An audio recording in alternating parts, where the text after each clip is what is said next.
that would have enabled them to produce space-based megastructures. And I found that the source document is actually real. It's a real thing. But yeah, you're right, dude. It is the most obvious and glaring thing. NVIDIA came out. I'm just glad he wasn't saying it didn't exist for a minute. I was like, he's like, oh, I was like, they're doing it. I was like, wait a minute, no, they actually are.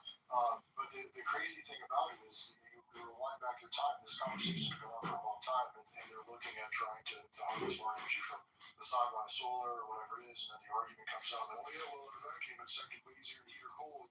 The whole conversation exists.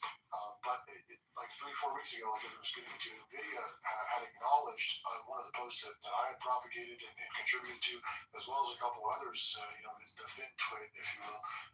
Why would a corporation that large come out and say, we are not Enron?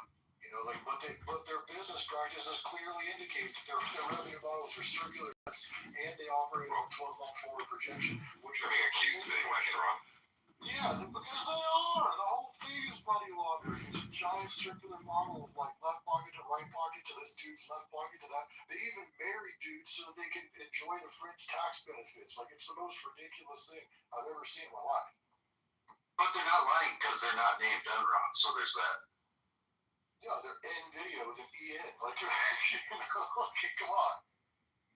Well, and what was the last, quote, data center, going back, let's say, 20, 25 years ago, that was introduced on the East Coast, I believe, actually, in Massachusetts. Well, that was part of now CIA, FBI operations. Yeah, remember when AWS East went down? Oh, by the way, it's Norfolk, Virginia. Yeah, now we have the fusion centers of space pretty much being implemented. Freaking space lasers. Marjorie Taylor Greene was right. Holy shit. Yeah, and those flying whales, they have laser beams. I mean, freaking shark. Freaking laser beam. Where are you running, John? You're running in. I'm running in Illinois 16 versus Darren LaHood. And chemtrails or contrails as on YouTube. I see chemtrail contrails every single sunny afternoon in the Chicagoland area. I see the craziest videos. In my opinion, I would really like to get a camera so you can really zoom in and see what's happening. But I don't know. It is the dumbest conspiracy theory thing to talk about. It's as stupid as flat Earth, but it's not stupid. I mean, you have to realize the taxpayers are borrowing to sit there to fly these fucking planes all around the skies in every major city for what? Are these pilots just joyriding, practicing? Are these National Guard reserve pilots? Like, can we FOIA it? I mean, anyways, it's kind of a joke, but, I think we live in clown world. Everybody's worried about the Jews and Israel and Candace Owens and Tim Dillon's pop shots in his chicken farm. It's like, I'm just sick of society. I'm sick of clown world. I'm sick of the communication that we have to live under in this country when we know we're 39 trillion in debt, 100 trillion in unfunded debt, the big pharma, the big military, the never-ending wars, the irrational and stupid alliances with stupid governments and stupid fucking people. I'm sick of all the liberal scum at the State Department, at the IRS and the Treasury. I'm sick of liberals everywhere controlling everything in every major city. They are the dumbest fucking people I've ever seen. And I live in Chicago with Brandon Johnson, one of the chief stupidest people on the planet, who's now our mayor. I just don't, it's a paradox. How are the dumbest people on the planet some of the richest and most powerful people on the planet? Well, there's a terminology. The secret ingredient is crime. But there's a term for that. It's a kakistocracy. It's for the least qualified leaders. That's what we got. But, I do think, I think the level of information that's coming out, especially with the release or whatever, discontinuance of the Five Eyes cables, will really start to open things up a lot, especially privately. Interesting with Chicago, because Chicago's like, New Jersey, you got Delaware, you got Maryland, you got Virginia. Chicago's like a little cesspool of its own. What's your plans for changing Chicago? Well, I'm running in the 16th district of Illinois, which is Rockford, Peoria, Bloomington, Illinois, but I'm a resident here in Chicago. the Chicago Teachers Union that Johnson comes from are hardcore liberal Marxist communist socialists that literally dress up in all red and they look like communist parties. 65% of our property taxes go to funding the Chicago public school system, which is controlled by the teachers union. Basically, this government puts out $250 billion a year or $100 billion a year with the Department of Education, but it's $1 trillion+ a year industry because of property taxes. But lawyers just control the whole fucking system. And running for Congress, they removed me from the ballot yesterday because a bunch of corrupt judges and lawyers that run the entire election board, they don't listen to your challenges. They don't obey administrative law. They do whatever the hell they want to do, and they ignore you. And, I'm not in the club. I'm not a lawyer. So, and I'm not going to spend, $30,000 for a lawyer to defend my campaign. It's so Americans have to realize that this is a transformative experience running for Congress. And every American should run for Congress. There's no filing fee. It takes 15 minutes, and it's an incredible experience to see how your government really works, because the whole racket is with judges and lawyers, challenges, objections, and petitions. Constitution. There's only one agency in the Constitution, the Department of Commerce's, Of course. a Census Bureau. So I don't know. I know it's 2025, but I don't know. I'm just like, No, I'm with you. I'm glad you're embracing it too, because it can become very daunting and almost discouraging. But from my perspective, it's actually a really good thing, because you never would have people looking this deeply into the corporate structure of cities or boards or different parties, and that stuff is it's the juice, right? You really find out how the machine actually operates and works underneath the hood. I'm not saying it's the Jews. I'm not saying it's the Jews. I said juice. Oh, Jews. Oh, okay. Sorry. Sorry, I was lost. That's your TikToker. Well, that made me want to drop my name down into the bill. But I'm glad that we're having those difficult conversations too, because I think it's fucking annoying when people can't just talk about whatever subject, right? That's what annoys me the most. The whole Candace thing is all these parenting influencers just saying, no, you're not allowed to. It's really, we're supposed to just trust the FBI. We're supposed to just trust the government, who covered up JFK, covered up satanic pedophilia, lied about the election, lied about Russiagate, are still lying about JFK. So yeah, it's crazy. We got C11 and Gambler. You guys are transit. Thanks. Real quick, I have some more to bring to your space, to the effect of what you had in your minds, in your vision here, and I like it. Can I just add that there's a giant segment of people that also say if you question Candace that you're a Fed or Israeli, or they want to cancel you. There's people we know very well. I'm not going to name their name. We say if they're out there questioning Candace, just unfollow them. And these are right wing freedom of speech guys. It's like that pattern. It just repeats, huh? That doesn't matter. We went through with the Jew thing for a while. It's just you're on one side or the other. Pick a side and stick to it. I don't know. It's something that goes all the way back to the assassination of Abraham Lincoln, right? But I don't want to start at the assassination of Abraham Lincoln. I don't even want to start. You should. I'll tell you guys that. Yeah. From that time. See, let me finish. I don't even want to start at the point. Listen, sir. I don't even want to start at the point where his hand in the quill or whatever, whether it was a pen or quill, was put to the paper to sign over the Secret Service. Did you know that was the key? That was it. That was the moment in time where everything shifted, and everything that you see today, that is the birth of it. And if you could put it in terms of the seed germinating the egg, right? That is the very point right there. Well, what I'm saying is the version of The signature of Abraham Lincoln on that piece of fucking paper that started the Secret Service, and he probably didn't even know that he was signing his own death sentence. Well, I'll just say this, right? So the version of history they've told us, that's not the version that's in those department cables. He actually creates a system during the Civil War called the FRUS cables, or State Department cables, regarding foreign relations, and those are now released. So you can read about him directly, well, not him, but William Stewart directly calling out the Queen of England and talking about how they're capturing their ships and privateering and supporting the other side of the South, even to the point inside Parliament where they literally call for recognizing the South as a separate nation with its own president.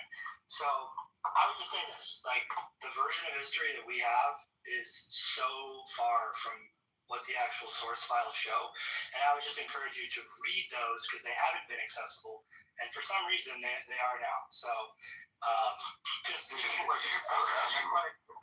the biggest reason that I appreciate your space is because it's an advanced U.S. history class. You're not gonna learn these things in any class, not even in college. Okay.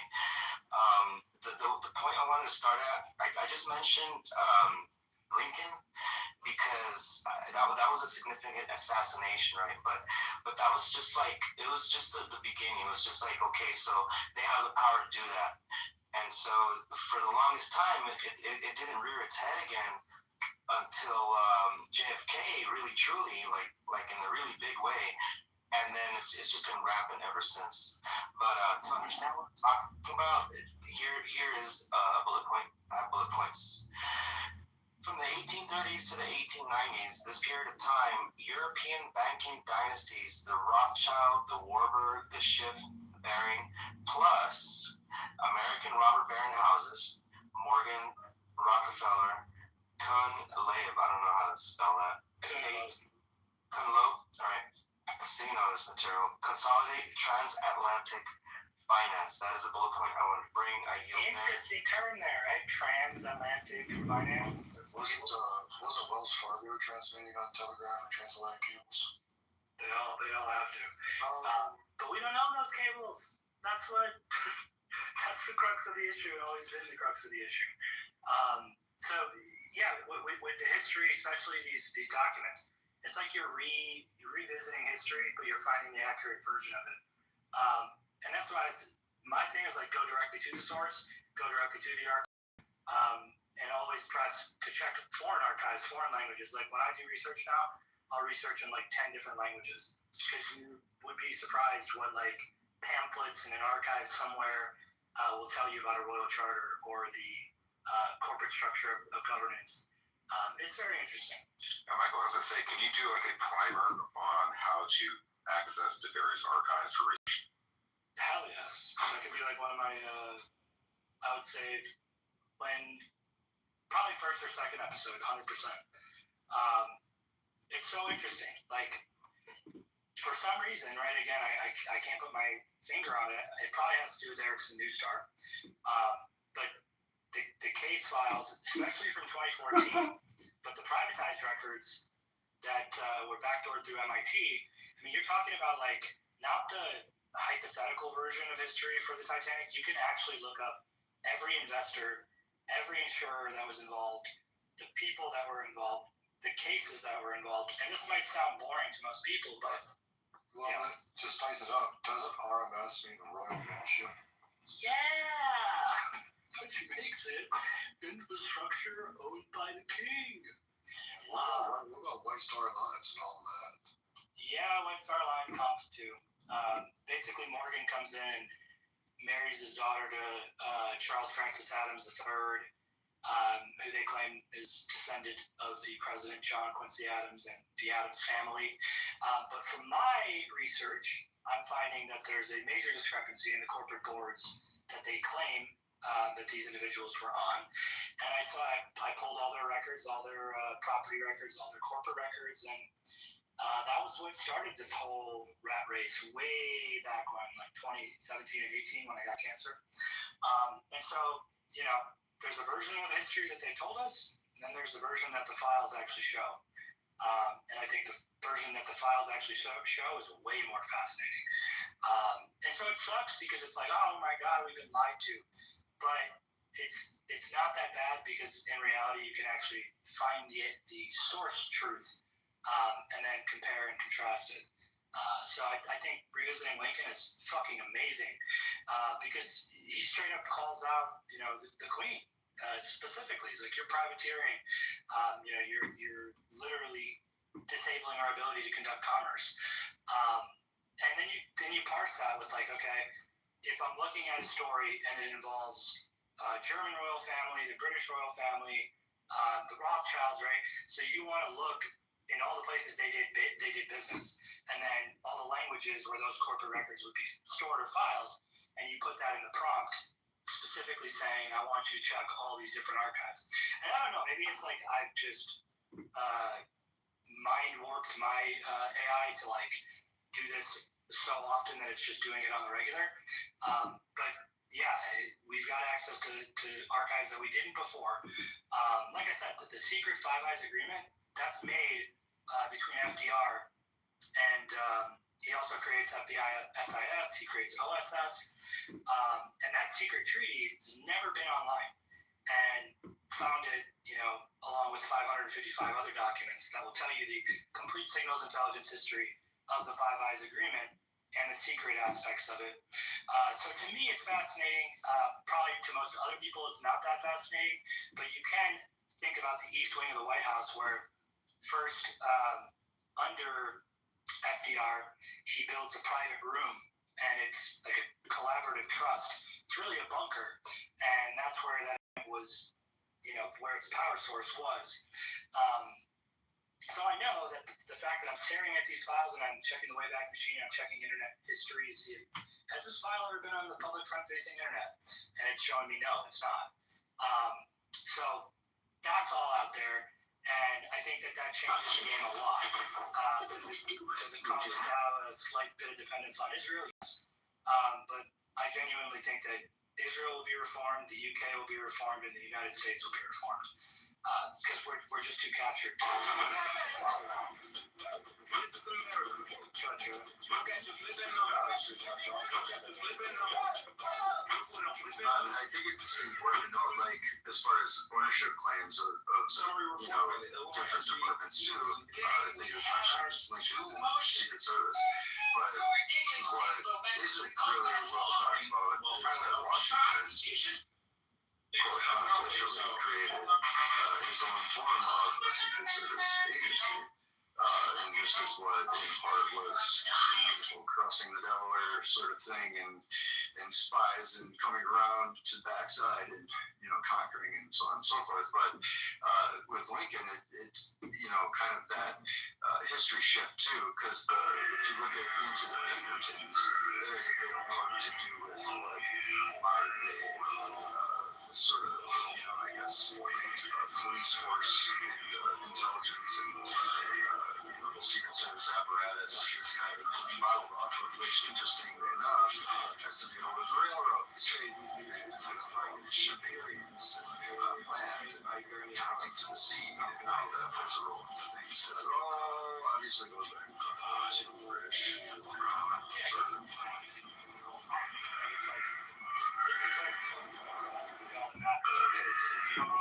How much of the cost of traveling all this way with this formality? And on the back of it is a tool of Congress dominating during the Civil War. The British Empire had a vastly powerful, whether it was private industry, East India Company, Kings did not pay homage to a king. Perhaps the kings were too far behind to see. and soldiers won the not really a concept. So it's not soldiers. Good monuments to victory on every island of Greece. I've gone. My name will last through the ages. It's just hard to get primary source files that you can actually trust.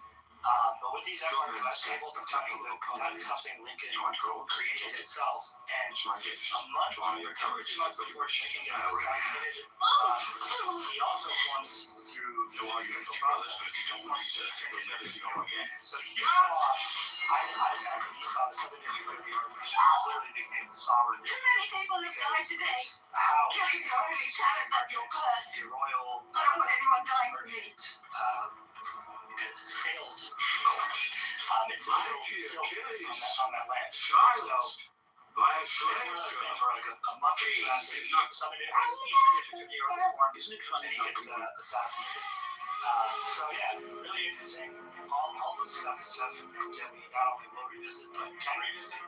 While we're doing this space, I'm going to put a report together that will show everybody literally, corporately, legally, and break down every law, where you're in the charter, where you can access it. And I'll put that report at the bottom of the guys so that anyone, it might be a pretty long report, like 25 pages, 27 pages, but anybody that can read through that and see line by line how we're still operating crown charters and how we're together. That was more fun. He's the first one to Yeah, I just try to look at it like, I try to not take in what the movies or their version of the movie. I just go to the think about it, right? These are the same things on the table that you're trying to set, right? And then how do you concept it? It goes very deep with it. All our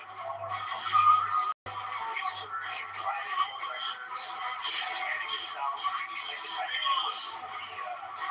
at that time in 1914, the act of jurisdiction of the case that basically stated that the liability of that accident, that the right to claim that liability cannot go to.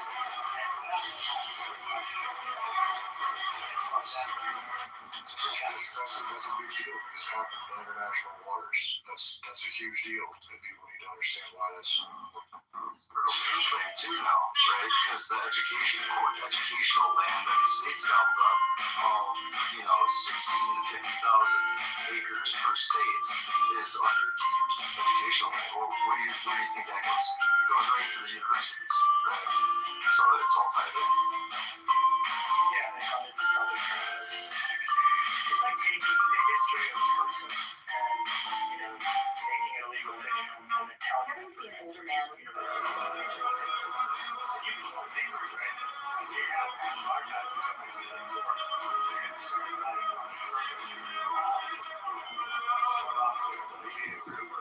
librarian to the Library of Congress, they got that informed. So ironic about it is it's at the archives, the national archives place. Really what that's doing is collecting all the documents and archives and research. All the documents in the archive and centralizing it. That's what you release it so that you can control it. Hold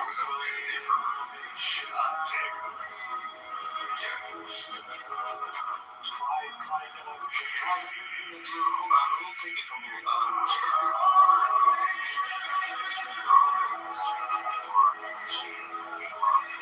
That's another story for another day. My briefly is going to be from 1898 to 1910. The group that we've been discussing, we're going to hereby acknowledge them as cabal.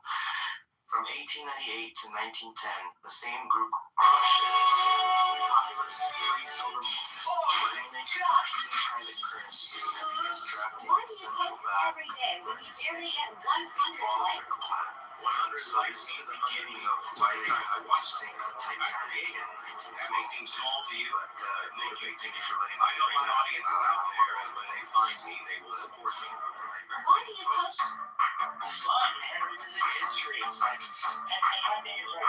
Again, you can all look at the world talking about. I would encourage you to go search the archives. You will see the case records, the original archives, and just access to data information that's out there. Probably not the Other news, Illinois records. Thumbs up, All it takes Christopher Columbus did not discover America. you have to do some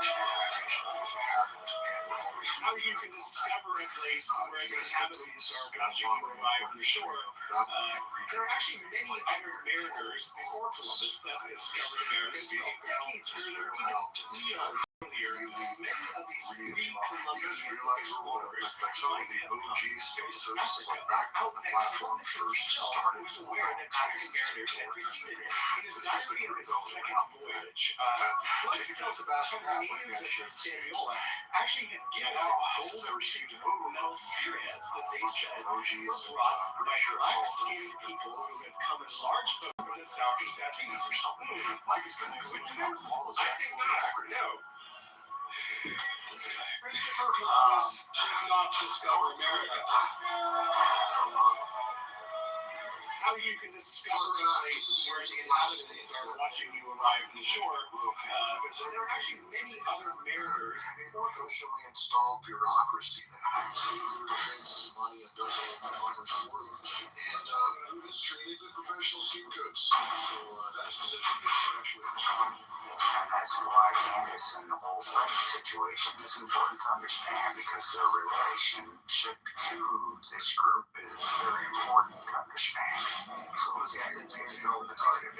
They burned the French and the British burned down our White House and never bring it back for it. It's probably time.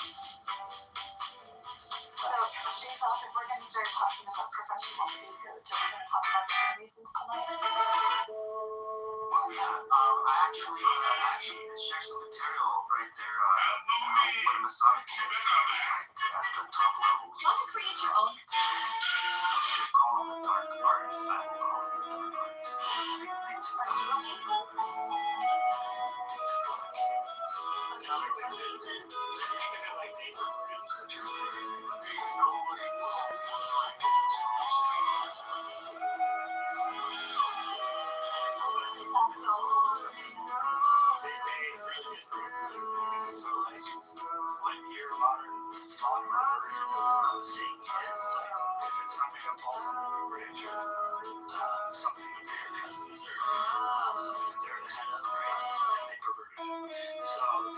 Popularized, and then there's like the actual iteration itself. I think what they did before back in the day, and how they started it, it was like the primary method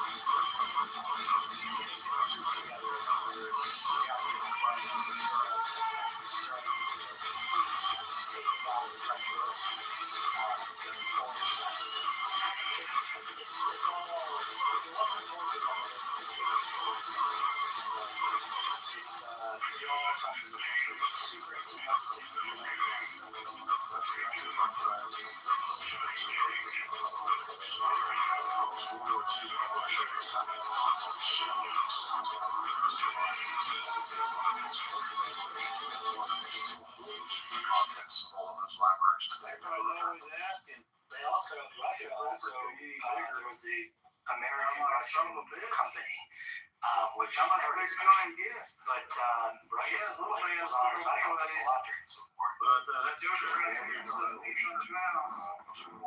Maybe a little.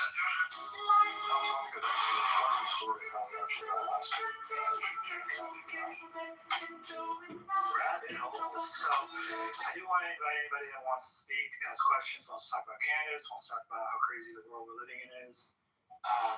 We made a commitment to the audience, Mike. You have to explain how Cabal is an acronym. My bad. Yeah, so it is the Cabal Ministry. Or Cabal refers to a group of high counselors of King Charles II of England, Scotland, and Ireland. So think about that, right? Being king of England, Scotland, and Ireland at the same time. So that means you could have Scottish foreigners that could, in that regiment or that group, go and infiltrate. So it's very beneficial to be a king of multiple nations or territories. The term Cabal has double meaning in this context to refer to the fact that for perhaps the first time in English history, effective power in a royal council was shared by a group of men, a cabal, rather than dominated by a single favorite. The term also serves as the acronym CAPAL, named as the five privy councillors, Clifford, Arlington, Buckingham, Ashley, and Lauderdale, who formed the council's committee for foreign affairs. Foreign affairs, that right there is your keystone. look into the foreign affairs, look into the history, look into the version they told you, and then find out that they lie. These 5 members made up the cabal: Clifford, Arlington, Buckingham, and Ashley Lauderdale, which held most of the power within that government. C stands for Sir Thomas Clifford, first Baron Clifford. Anyways, their fucking names are so annoying. Are there any dots to connect there from those names to the people who are at the helm of these 2 national organizations? One being the Council for National Policy, right? Yeah, the one that you don't hear about, the Council for National Policy and the Council of Foreign Relations. Yes, you'll find it like in the United States, you'll have the diplomatic corps, which is French for corps diplomatique. It's a collective body of foreign diplomats accredited to a particular country or body. Diplomatic corps may, in certain contexts, refer to the collection of accredited heads of missions, ambassadors, high commissioners, nuncios, and others who represent their countries in another state or country. So diplomacy wasn't something that they created. It was actually the concept. Well, I don't actually know, because India probably, they were controlling it. But yeah, Council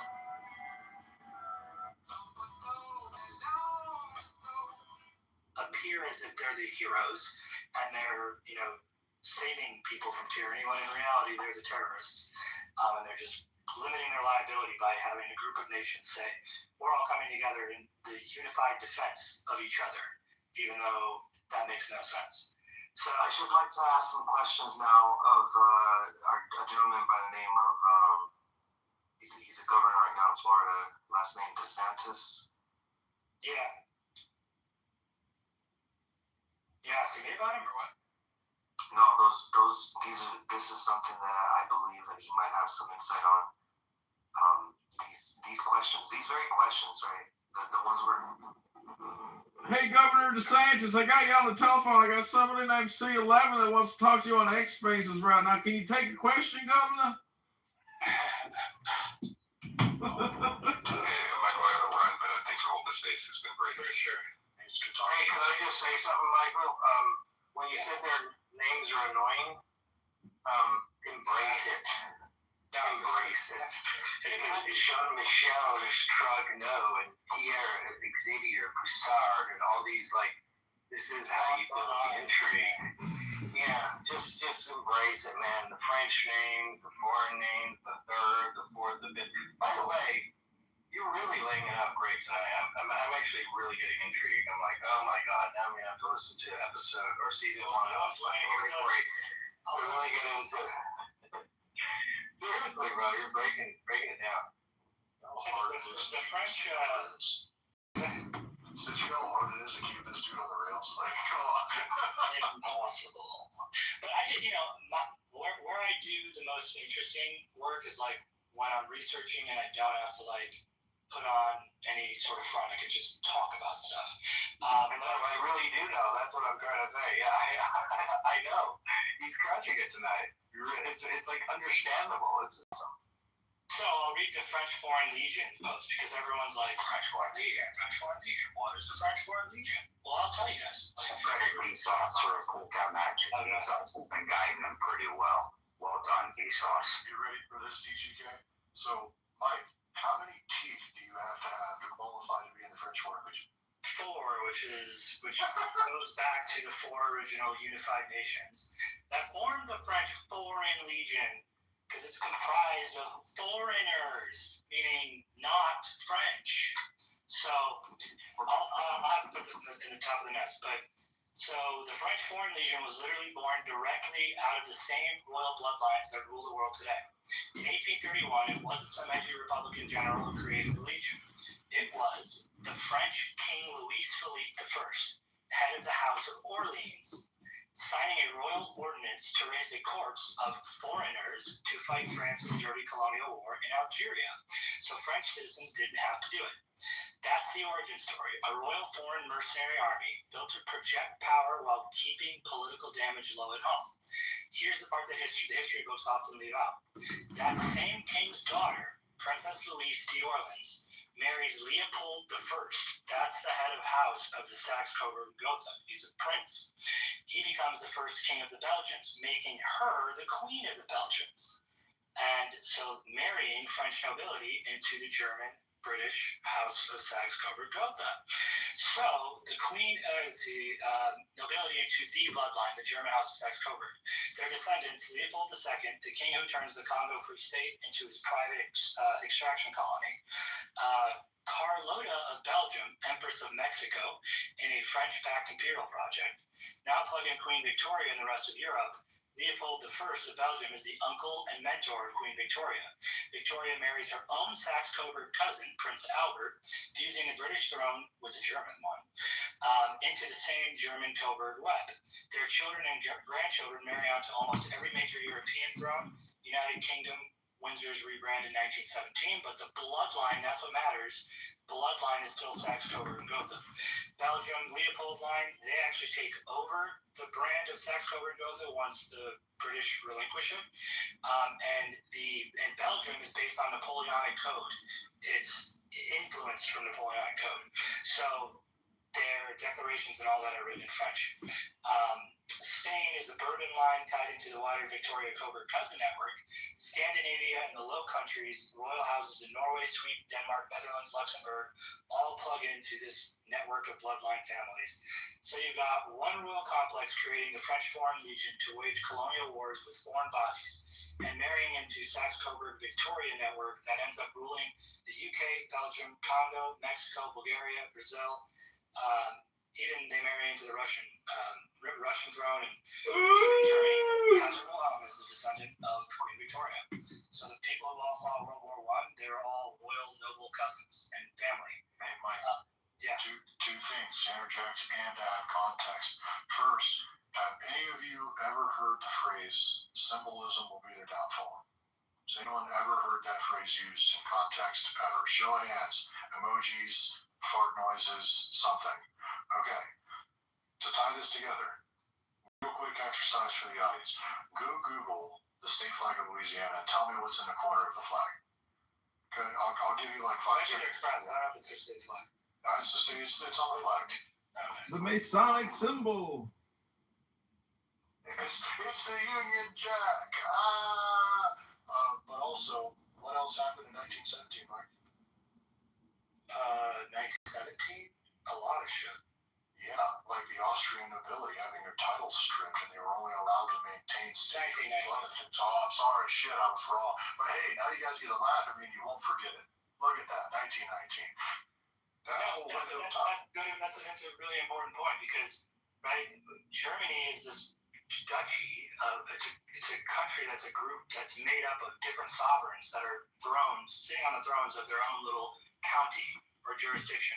So they have their own house rules, and the imperial Germany has a different set of rules. So actually, the Prince Albert goes to serve in both as head of the Admiralty in the Royal Navy and swears an oath to Kaiser Wilhelm in 1983.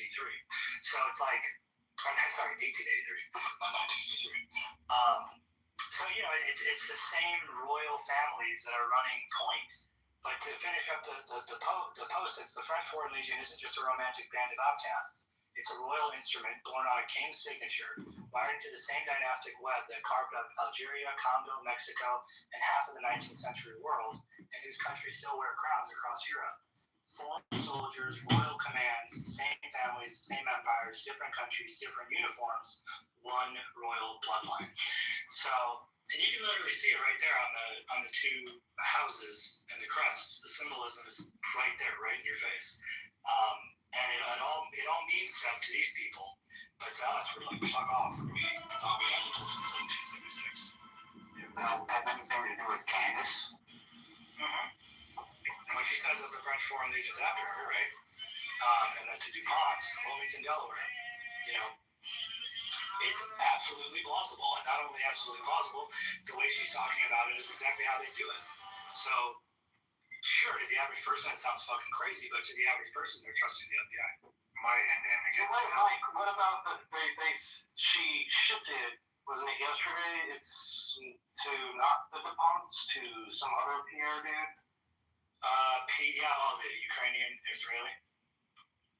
Well, think about it, Matt. If you wanted to hire a hitman, would you want him to just be French, or would you want him to be French, Israeli, British, German?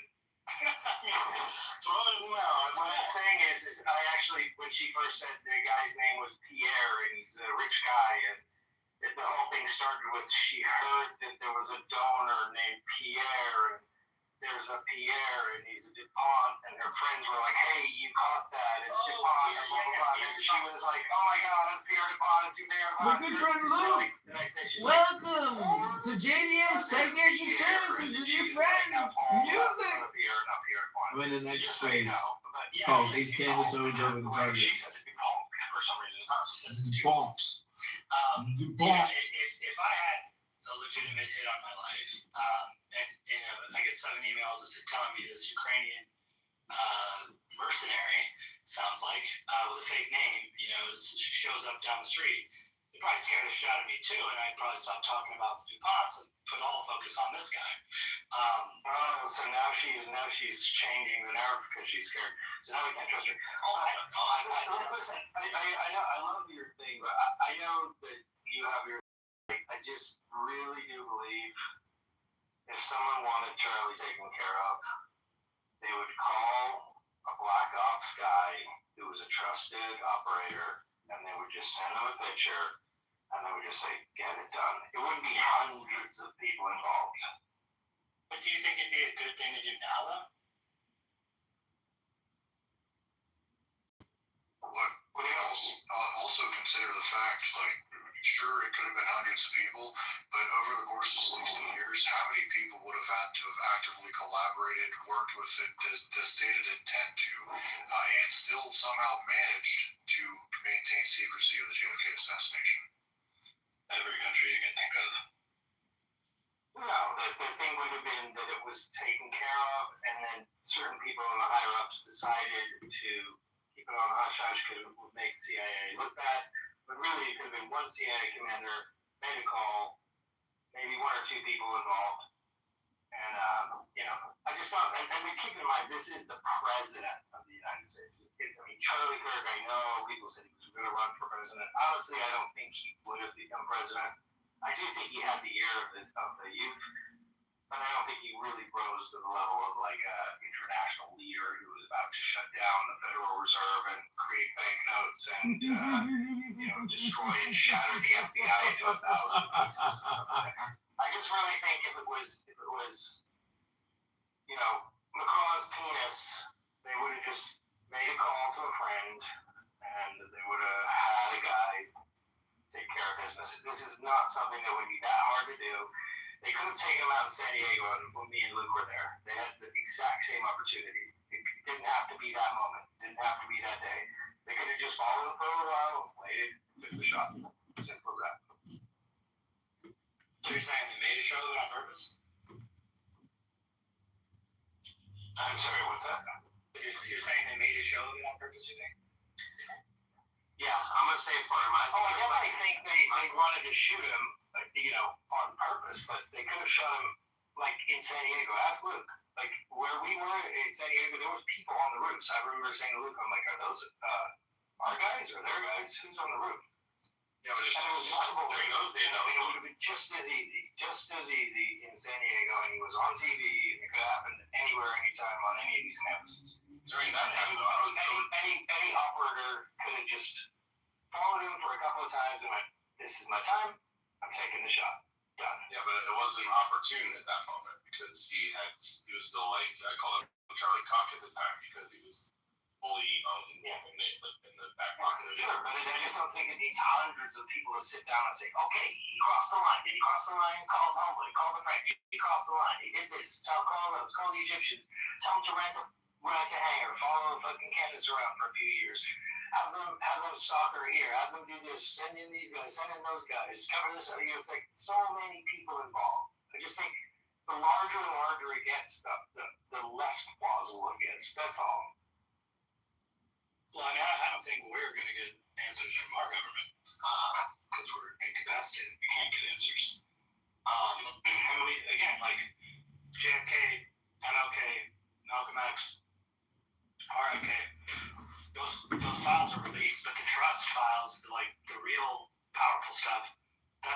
released and likely may never get released. So, Yeah. If I can take the interjection here just real quick to spit out the next bullet point because it's very relevant to what you're just saying. In 1910, right? In 1910, people discussed secret drafting of the Federal Reserve Act by Nelson Aldrich, Rockefeller in law, Paul Warburg, Piat Andrew, Frank Vander Eyck, Henry Davidson, Morgan, and Benjamin Strong. Jekyll Island, that's where they seal the fate of the Titanic and the three opposition, the other three. I think their names are coming up. I can do a quick search, but thank you. Yeah, no, for sure. And I would implore you to look into that history a little more, because again, the corporate history of what I'm seeing versus what's actually in their own archives is not matching up. So, 1913 is also when you have the Kingsbury Agreement. AT&T is forced to give up its, long lines to foreign companies. The 16th Amendment. That was the year the 16th Amendment was ratified. The income tax.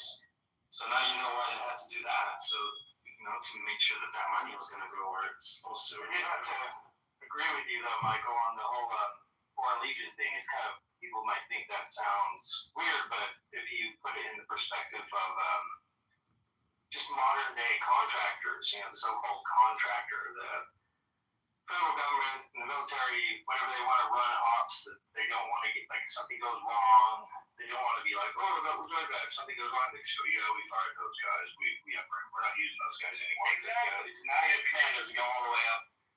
And mercenaries and hashings and foreign, military government, maybe go back to Game of Thrones, literally, which is all really about. And you'll see that they have hired armies and queens that have armies that work for them, and they do deals to get power and control over things because they command armies, and basically, so that does make sense. But I would say also getting the junior in your opinion, right? Because if you just caught in privateer, you're funding wars. There was literally a bill I watched the other day. It was like a CSI type thing, but basically a guy in Texas had ordered to get this hooker murdered because he didn't want his wife to find out because they were trying to run a scheme and basically extort him for like $50,000. So how many billion people did he involve in hiring a hitman? Back in the day, like getting rid of the American president.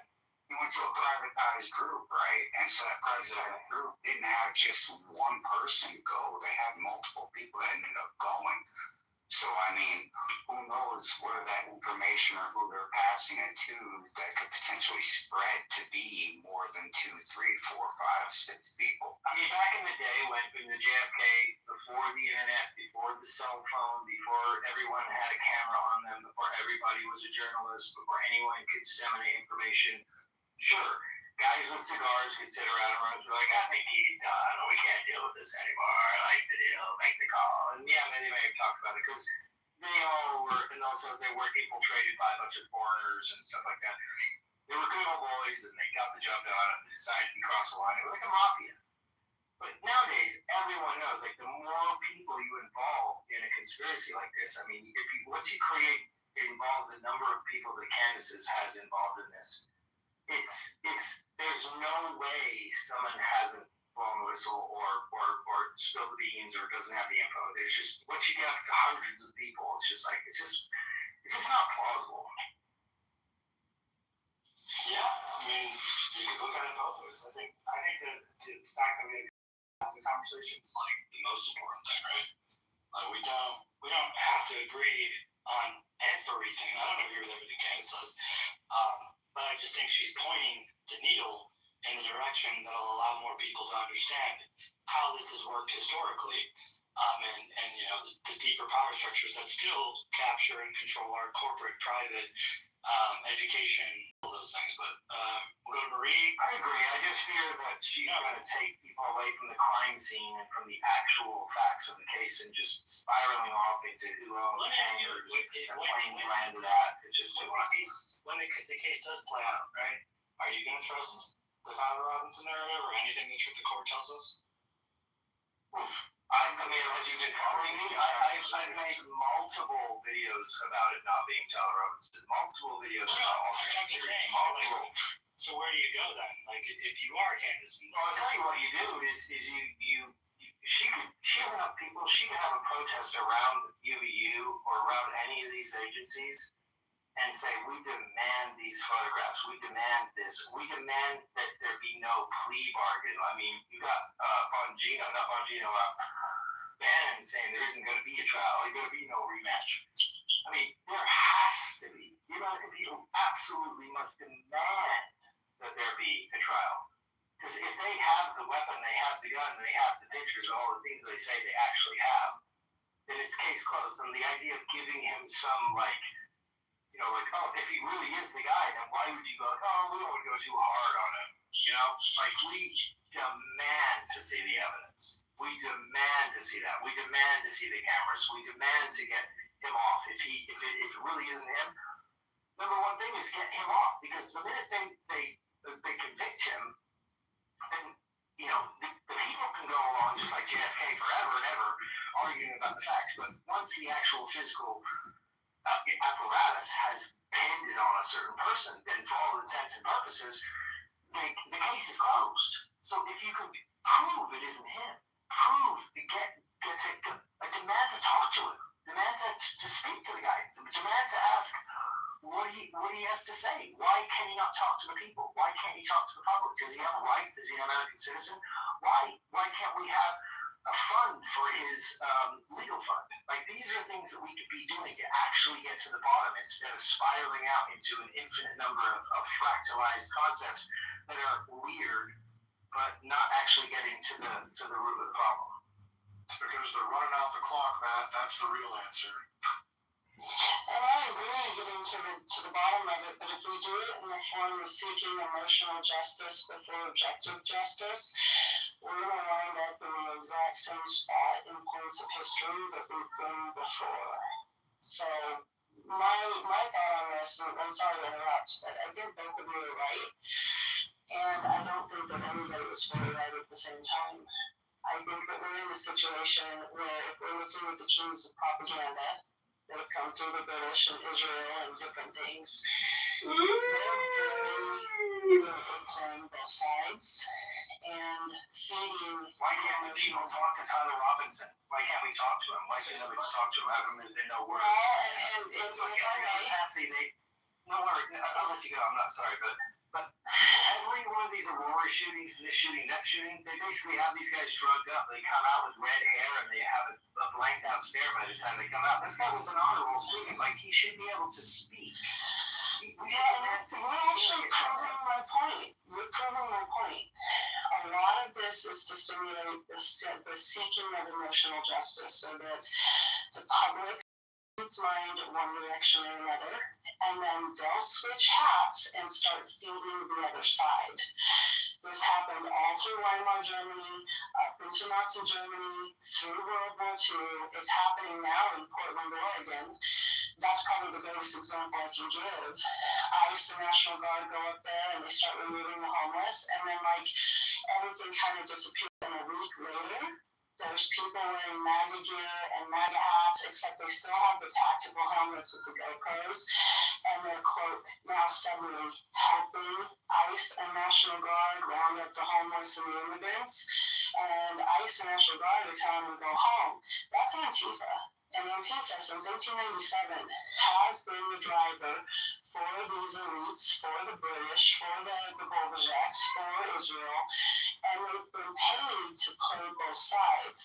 And so when I look at this is to focus our intention on hearing from Tyler, which I fully agree. Instead of spiraling around on who's a Fed and who's not a Fed, and whether the gun was or the gun wasn't. If we really believe it, the number one thing to do is to analyze the actual supposed criminal and give him the actual rights that are supposed to be afforded under whatever whacked out freaking court system I'm sure Michael can tell you about.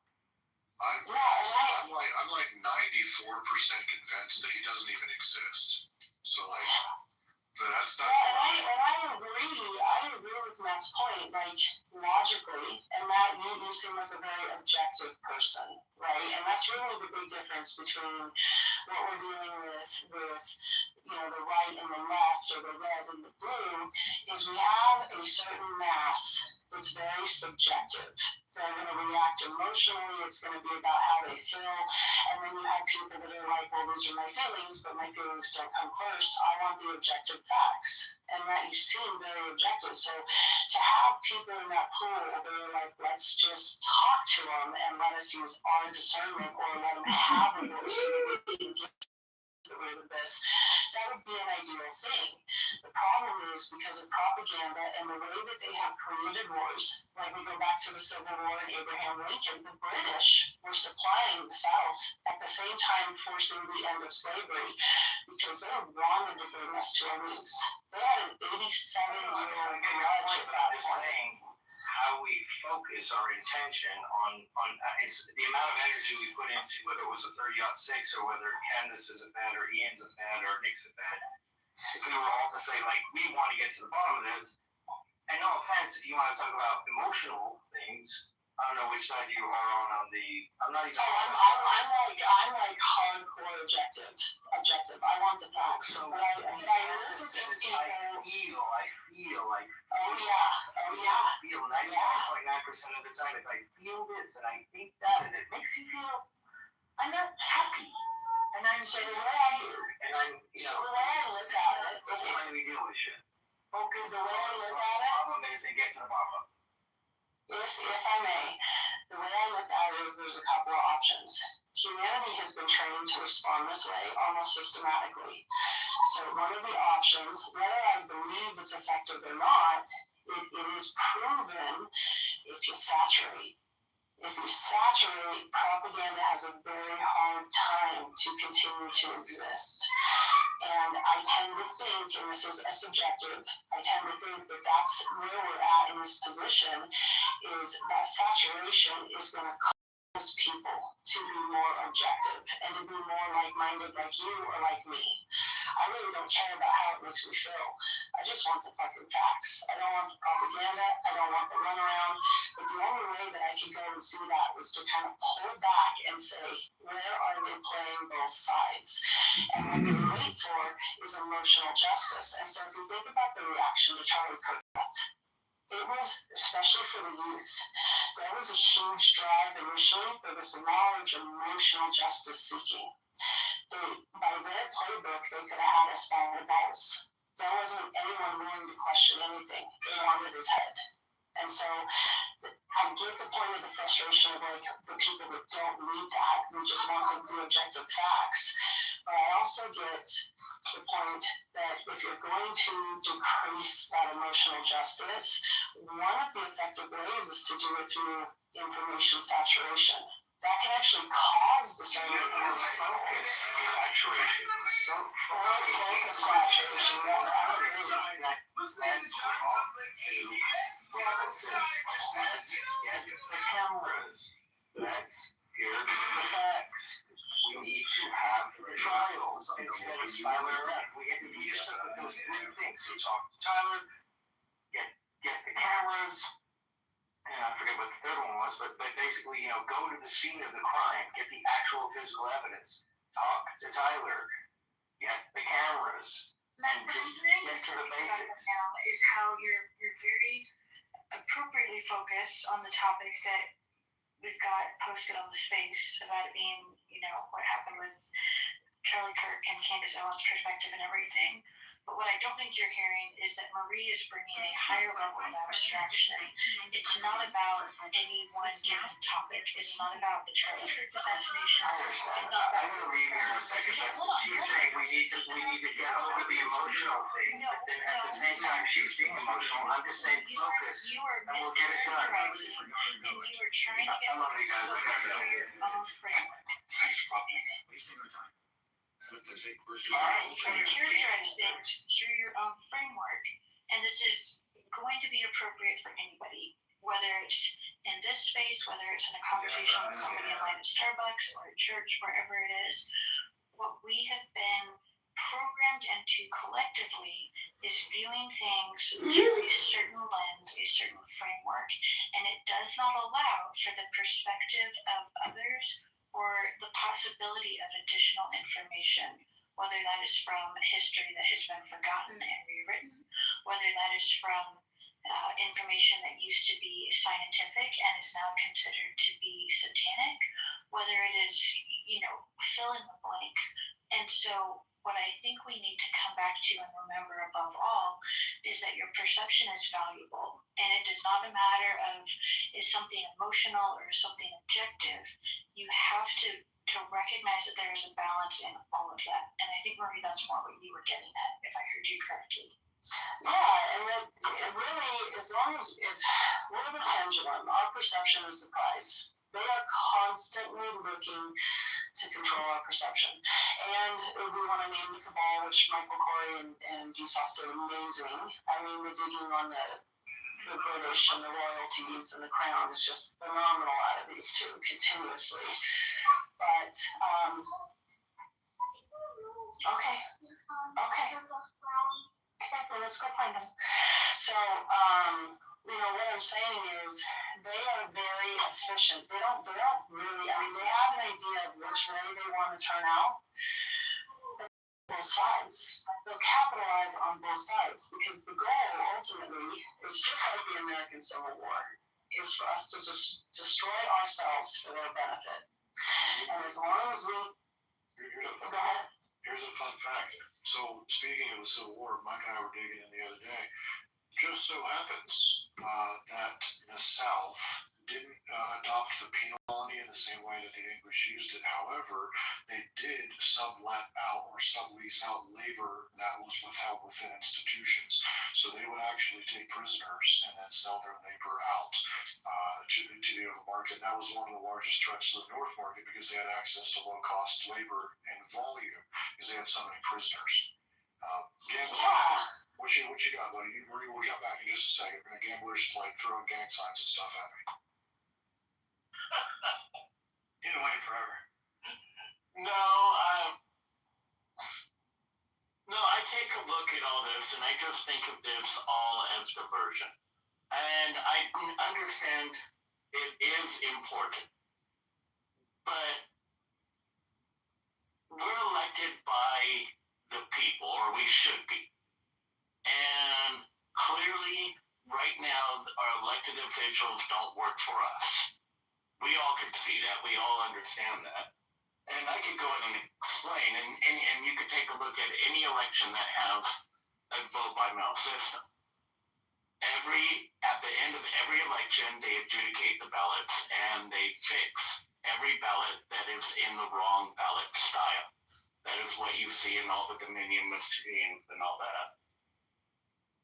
And if you want to go ahead and fix it and kick them out and have our politicians actually listen to the people, you have to remove them out of the election. And that goes for every cabal group that there is out there, whether it be any of the groups controlling it. And you could go ahead and take a look at the laws that are passed, and you could go through every single one and see exactly when things change. And you could recognize it's happening by the same lawyers working for the same people and then the same subgroups underneath it. You could probably tie one in for each group that you're concerned about. And it's clear how much money we spend at the problems and all that stuff. But what I'm saying is that if we just take, I don't understand, I don't know. That's basically what I'm saying. Anyone have? It's like that. Sometimes it be like that, though. And the election theft thing is going to come out to be like significantly larger than any of us had ever. Well, you take a look at this last election, Prop 50, right? Prop 50, you had almost every single county in California have one ballot style. The reason why they did that is if they were to actually have reporting districts, you would have multiple areas where ballots shifted from one ballot style to another, meaning I mailed you out ballot type number 1, you mailed me back ballot type number 2. How did this happen? Well, it happened very simple. It's the process. And I'll tell you what the process is. You check all the signatures. Once they're verified, you move them to a slicer. They get sliced open and you pull all the ballots out. They go through the tabulator. The tabulator counts out each one of those ballots.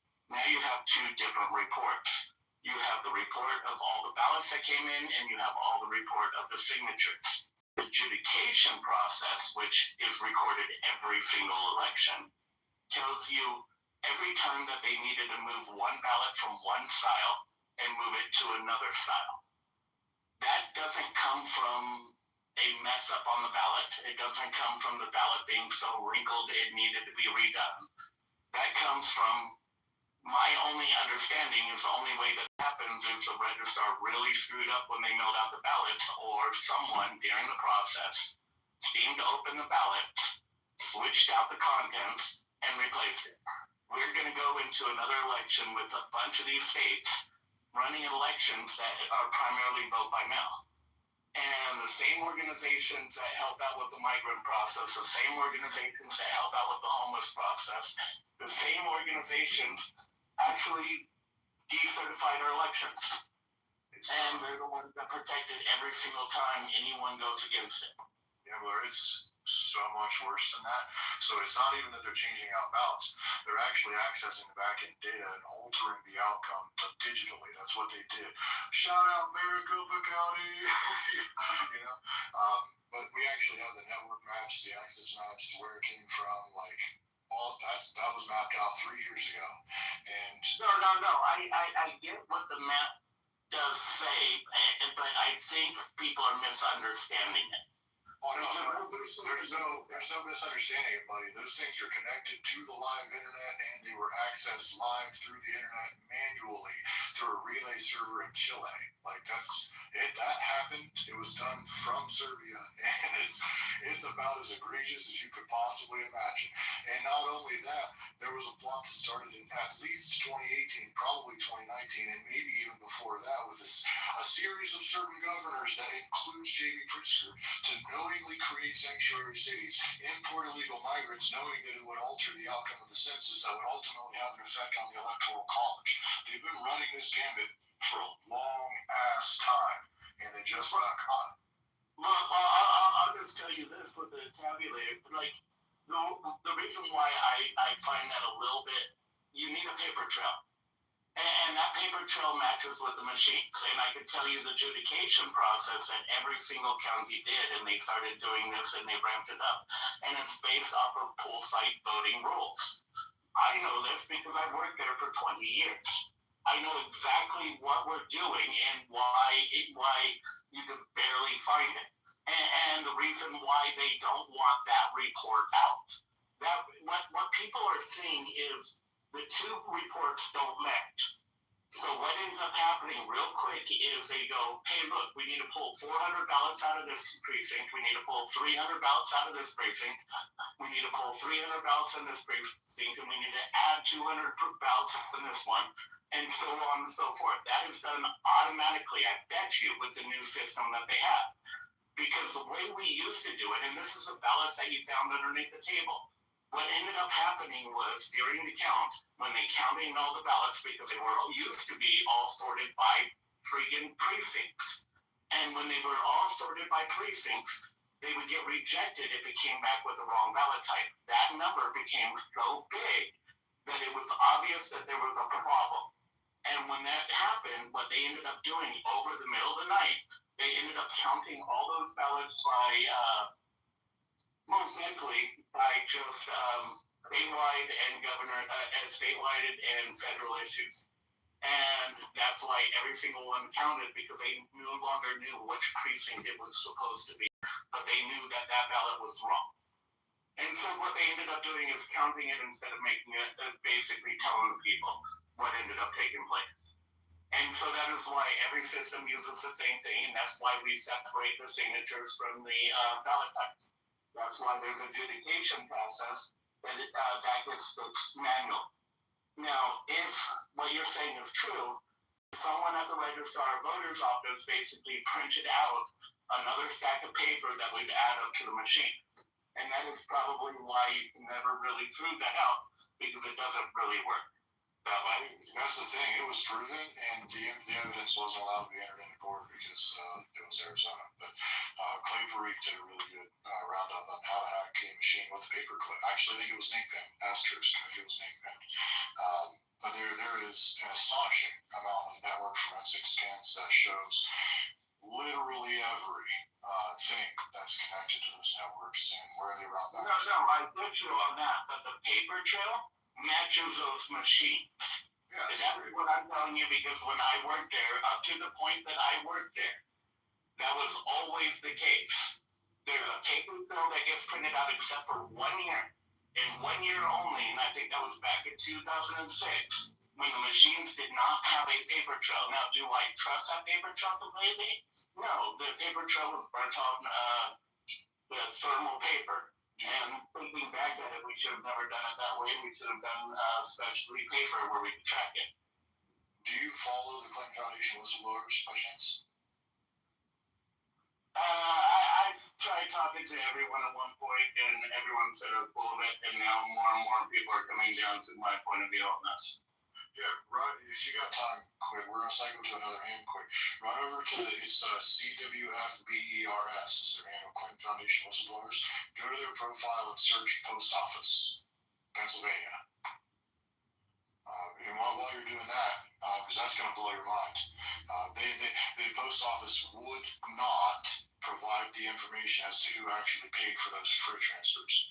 And what's more interesting, and back in that time, there was speculation that the United States Post Office was moving ballots in post office trucks, but they would actually have the post office truck or the mail service truck, whatever it is, they would have it towed to a location so that there wasn't a driver affiliated with the route and so that mileage wouldn't accrue on the vehicle and it would look like it was down for maintenance, but it was actually transporting cargo from place to place on the back of a rollback instead of rolling down the road. No, and I thought that crazy. But I definitely, I need to look more into that, because I'm not saying every registrar is a good registrar. I believe that there are very corrupt ones and ones willing to go in and take a payday. And I bet you those are the ones that shit got happened to. Oh yeah, absolutely, and the overwhelming majority of them, unfortunately. John, actually, you know what? John, I'm sorry, ladies first. Marie, circle back around. John will close it out. And I think Mike's phone just rang. He got the call to shut it down. Pretty sure his girlfriend's going to be calling him in like 10 minutes. No, I gotta jump into a meeting, so. So we'll close out the hands here. Marie, go right ahead. Whichever of you, John, we'll circle back around for closing remarks. Well, I'll leave this a little alone until another night. I had a very crazy interaction earlier this year.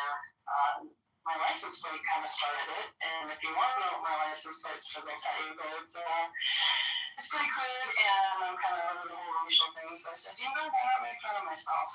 And anyway, if we want to get that story, we can. It would be quick. It's interesting who the first legal slave owner was in the States to kick off this whole shebang. And I wanted to circle back to something you had said, Sauce, through this election process and the voting machines. You had mentioned that certain governors opened the door for sanctuary cities and the mass immigration that was coming, we all weren't aware of until it arrived on our doorstep. I am really waiting for, as we get through the 2020 fraudulent election, that we get to the money part. Because the money part is going to implicate the Catholic Church, the Lutheran Church, and the Jewish people, NGOs. Because those it gets better than that. I'm sorry to cut you off, but it gets even better than that.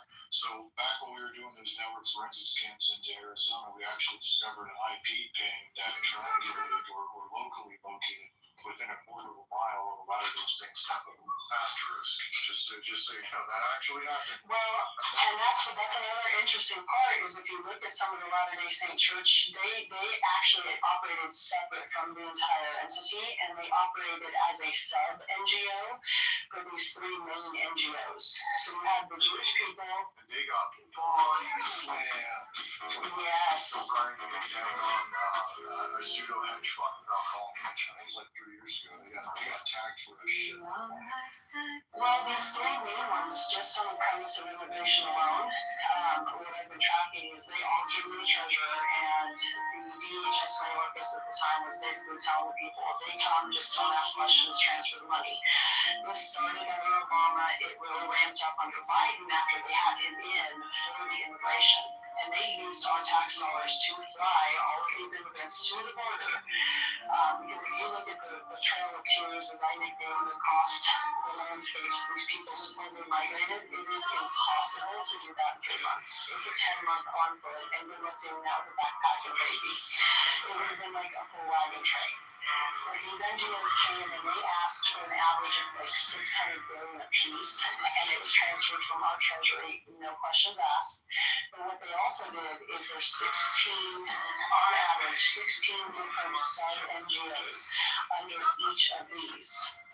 And so all of those 48 also came to the government and asked for hundreds of billions of nonprofit religious-related monies. And then all of those sub-NGOs end up funneling and laundering the money to these three main. And that money, they used our tax dollars to violate our voting rights. They used our tax dollars to drop these people off at the border. And then further, with the corporations buying the single-story homes, they used our tax dollars to come in and tell those people, kick your renter out that's an American, we'll pay you double to house this migrant. And it's caused all of these crises.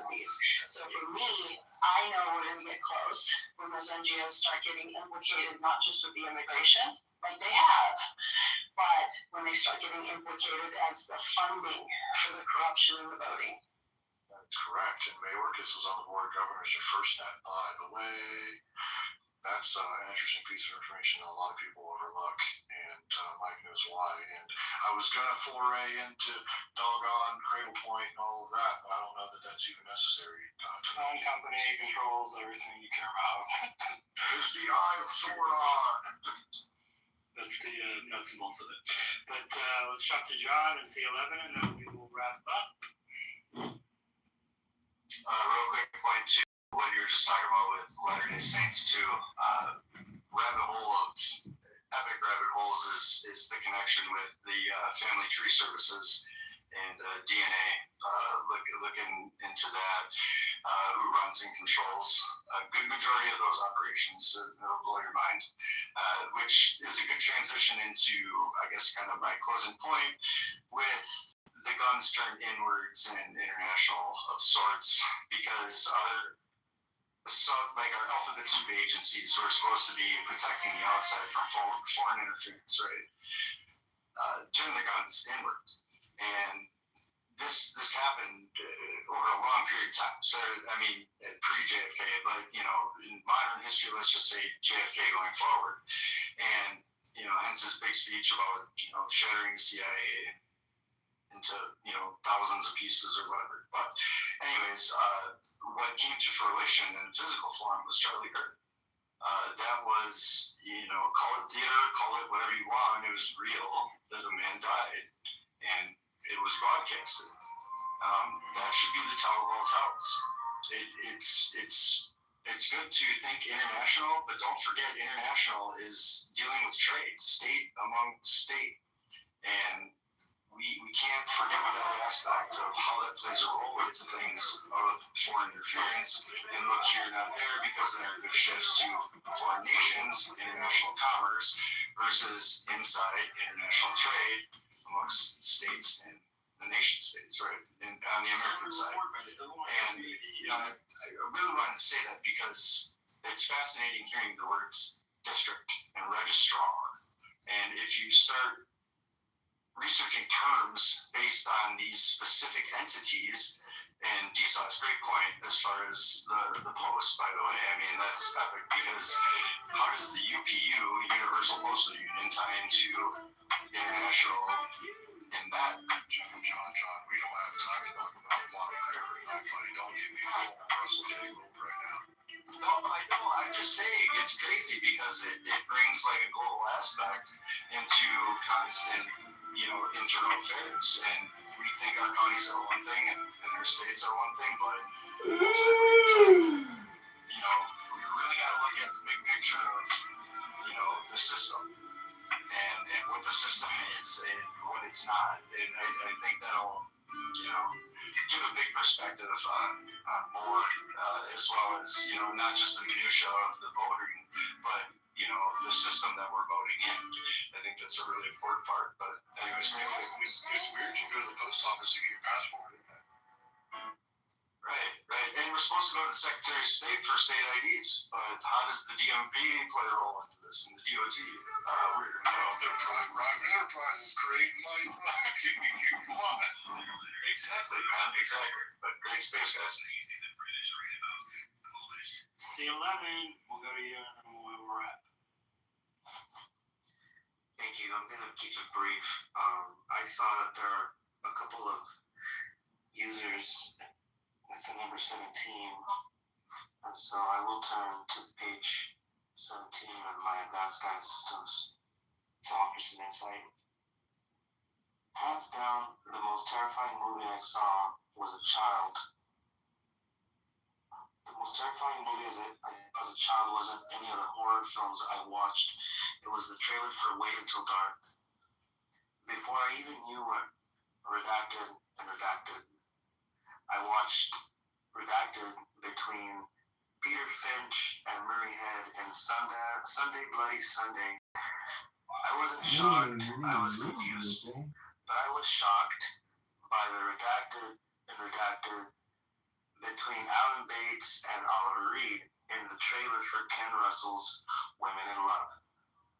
I also got the gist of the terrifying implications of male subjugation in the trailer for the prison drama Fortune and Men's Eyes. And for some reason, I found the trippy trailer for Frank Zappa's 200 Motels frightening. Was there any movie back then I couldn't handle? Yes. Bambi. Bambi getting lost from his mother, being shot by the hunter, and that horrifying forest fire upset me like nothing else I saw in the movies. It wasn't until 1974 when I saw Wes Craven's The Last House on the Left that anything came close. Now those sequences and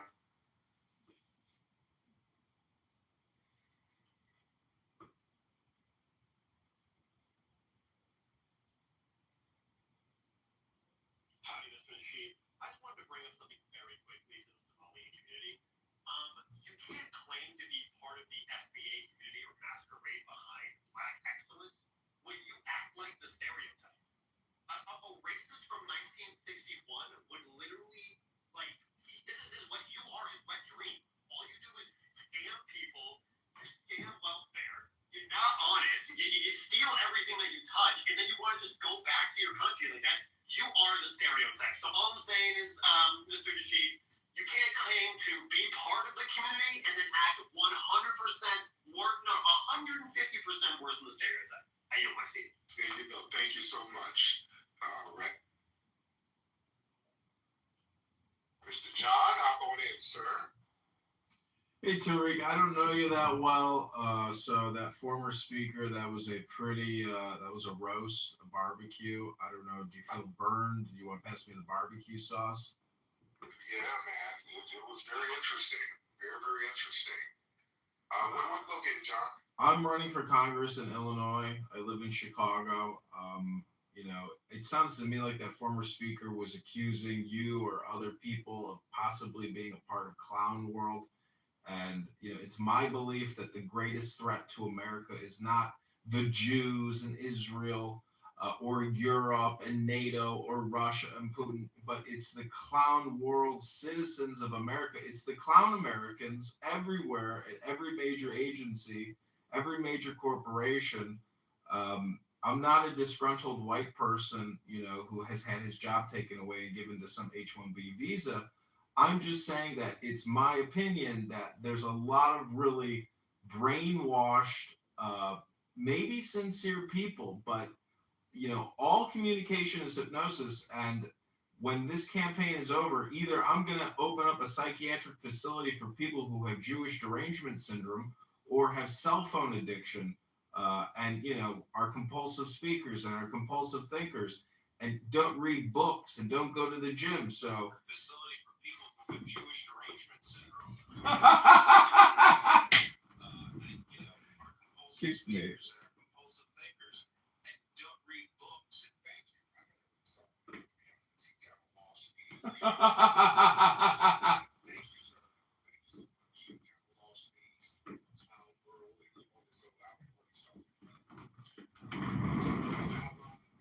That was awesome.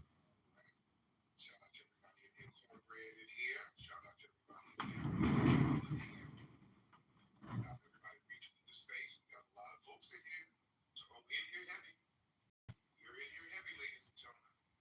Respect to the family. But we got to talk about, somebody brought this up earlier, about the coach in Michigan who got fired him, Sharon Moore. Everybody's talking about that right now. Sharon, am I pronouncing his name right? Because I don't really follow sports like that, but I follow Michigan. Sharon Moore. It's funny how, if you do want to speak, you have to have a credible profile. So I need you guys to lock in because obviously if we're just going to be giving stuff away, we're going to be giving the alpha. I'm not even asking you guys to pay me for these spaces, right? Just come in, enjoy it for free, but please let everybody know about it. Let's get this in the algorithm. Let's all grow. I want everyone to leave here with more followers. I want everyone to leave here with higher engagements. And if that's not what you're coming in for, then I am sorry, but you're in the wrong space. You're supposed to go to the other one, and that is fine. You can still hang out, but obviously you guys are here to grow. So with that being said, just do all of the above. And while you're at it, just mash that post up on the Jumbotron, guys. We're going to get as many people in that community as possible. And yeah, I'll shut the fuck up now. Miss, why don't you? Let me put my glasses on. Remove your glasses and accept the co-host. I just did. Since No, you did not. listen, I'm gonna read to you what I have after I accepted that. So want to help manage this recorded space as co-host. And I pressed yes. Martha, don't you start lying to me. Or I'm gonna cancel it. I'm gonna send you another one. Birth rates. So, yeah, lots to unpack, lots to cover. And look, when it comes to this whole notion of porn, people think that, it's just temporary, and Ian mentioned it. Digital prostitution, which is what the main source of it is these days, is up like 50-something thousand %. That's absurd. And there's this notion, you see that story, real man don't care about the words cast. I know she said that sarcastically. Make stupid decisions, what stupid promises in your past will stay with you and be continue to stain on your reputation. So this notion of thinking some short-term gain won't have consequences long-term is delusion. John, I don't know why you're here, man. What's up? You want to spurg out again? Why? Spurg! Is this Epstein Files case number room 1265? Is one, mate. It's slow right now. Anyway, I have some shit to do, so. Before we leave the noise running off at the moment. I'll just drop him. I'm here. I'm here. I'm not gonna spurg out.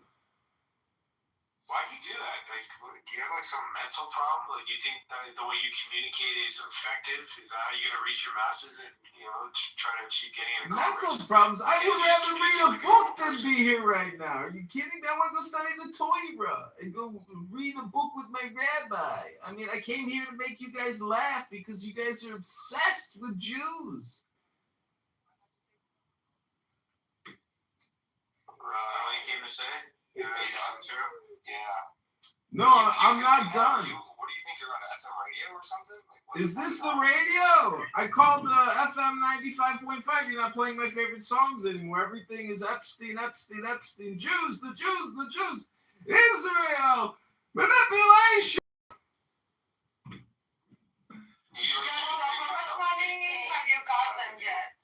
I don't know. Has Ukraine gotten the $1 billion yet? Has Israel gotten the extra $600 billion? How much more money are we going to send to Ukraine and Israel? Have they gotten their shekels yet?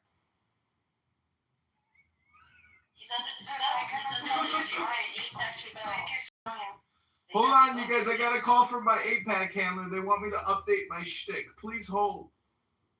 You're not even good enough for 8-pack. Stop being pathetic. Well, Zelensky is good enough for us. No need to hold open and fair elections in Ukraine. Just send Zelensky another $800 billion. I double dog dare you to stick your tongue to a pole outside in the winter. I triple dog dare you to read a book. Hey, John, I don't know if you saw my most recent post. Zelensky's got an Israeli passport. Oh, hey, man, it's true. It's a global conspiracy. The guys, they've been busted for corruption, stealing. They took off to Israel. What do you think he's going to do? Pull that money he stole, the villas he's bought, those hotel, casino, probably has a brothel too. They won't mention that part. You know, the mayor of Kiev, the town of Vladimir Klitschko, he owns over 100 brothels. Yeah, he's a Jew. So this is what the Jews do. And they're all about pornography. You're going to learn about Samuel Roth. What's funny that not a single U.S. politician cares about degeneracy laws or obscenity laws, is what it is specifically. I don't want to go back and change that stuff to protect the kids. Because most of these sites that you carry, well, I don't know if you even care about child trafficking, but they use pornography sites to post videos of child sexuality and child rape. Are you aware of that? Well, I'm trying to be a little funny. It's getting late. Well, I know Jews own it. Your ignorance is that millions of young girls are on OnlyFans, and it's advertised to them at a young age, and that's owned by a Jew too, named Radvinsky. So you're obsessed with Jews. When you say stuff like that, I name names on every single space. Have you heard of Yitzhak Episode 120 on the uncensored Epstein files. I'm naming. Have you heard of Menachem Schneerson? You sit there and cry with your shitty mic all you like, and I'll just mute you. Anyway, you can bitch and cry all you like. Take your message wherever, and nobody's going to go find a soapbox somewhere. Or maybe someone will listen to you. Why don't you go to South Space? She'll appreciate someone like you. Maybe she'll even help fundraise for you. She's got nothing else to do. She's just a bored, lonely, whatever she is. I don't know. I think she's a divorcee. I don't want to make fun of her person. I don't even care. The point is, you'll get some support over there. These may be popular, but here, I expose the Jewish problem, especially when it comes to degeneracy, pornography, child trafficking, because that's what they're all about. That's what they do. That's what they're proud of. So you can sit there and cry and say it's an obsession. No, it's called a concern, a legitimate concern, because kids shouldn't be trafficked. Maybe you're okay with stuff like that. Maybe you're all about child molestation. Maybe you were molested as a child, so you don't care and it's normalized for you. But it's not for me. Projection alert! Projection alert! So you can call me. Projection alert! I'm only brought you up so projection alert! Face what I think. And if you annoy me a little more, I'm just going to drop you. Projection alert! Like you did, and then you wouldn't get to listen anymore. You'll have to use an altar counter, whatever it is you fucking do. Oh, an altar counter. I want to go to bed. I'm tired. Fuck right off, as far as I'm concerned. This is a serious conversation, and I go out of my way to provide receipts and research for the stuff that I do. A clown like you just wants to distract from a serious message because you want the Jews to get away with Somebody's a little angry. Somebody's a little triggered. Somebody's a little triggered. It's a legitimate concern. The biggest human trafficker and blackmailer, according to Howard Lutnick, is Jeff Epstein. And there's Jews that created the circumstances for guys like Jeff Epstein to thrive in and push child pornography, which he has a ton of. The FBI's got a lot of the evidence, thousands and thousands of hours of child sex trafficking, child rape, essentially. That's these politicians. So there's every reason in the world to be concerned about stuff like this. The fact that you're not just goes to show you're no better than like a Pierce Morgan that's tolerant of everything. A fucking cuck. And his wife took a 6-week sabbatical from their marriage to go fuck other guys. Guys like you think that's okay though? Hey, that's a woman. That's a woman. Piers Morgan's wife was a fucking. Hand her a tampon when she needs it. You're that guy that'll make breakfast for your wife's boyfriend the next day. That's how you sound when you talk. A fucking simp. Gotta clip those. It's a good round. So either man up, find your balls. Maybe you do some testosterone injections so you don't sound like a high-pitched little bitch. And maybe someone will take you seriously, because for now you're just a big joke. So it's been fun. I have a few things to do. And if you piss Joanne off, for bullshit, and she's got her Junior on, you're just going to get dropped like a bad habit. I'll leave it there. Go ahead, Joanne. That was a good roast. I like self-deprecation. He got muted on his own. That was amazing. He stands for nothing. That's why no one supports you, John. That's projection, bitch. John, you're gonna get one vote. That's all projection. When you told me that I was raped and molested by a family member, that's projection. When you say nobody's gonna vote for me, I'm a loser, that's projection. This is the projection show. You guys have an unincorporated shadow self. Go study CGM. Read a book. Try to do an education room instead of wasting your life talking about a dead guy. This is literally an education room. This is a political room, you schmuck. This is politics. This isn't education. Go read your Bibles. Turn your phones off. Am I the guy from Network? Settle down with somebody. Male, female, whatever. Male, female. Are you accusing me of being a homosexual, sir? I love pussy. And if you don't love pussy, you're like Milo Yiannopoulos and Nick Fuentes and maybe Tim Pool, because I don't think Tim Pool's wife is giving him any. Otherwise, he wouldn't be making fake news reports about people shooting at his house.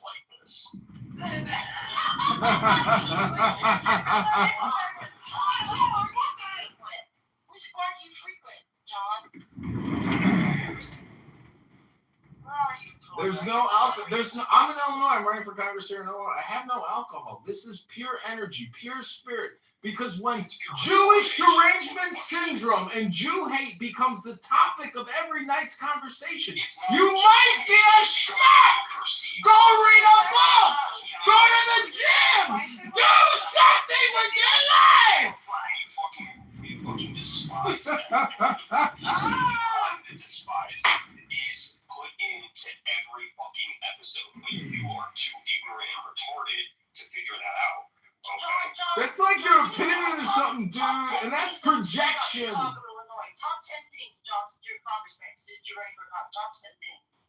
That annoy me about Chicago? Well, first of all, Brandon Johnson, our mayor, is a communist from the Chicago Teachers Union who doesn't know simple mathematics. He's the dumbest human being you've ever met. And we live in clown world. Well, sometimes you gotta play the fool to help convert people to become saved. I'm just saying, if you've never studied the Torah and you've never read a book, you might be low IQ and your LLM brain might not have enough vocabulary in it to understand the gravity of the situation. People like you do the same before you that you can change Brothers, Chicago.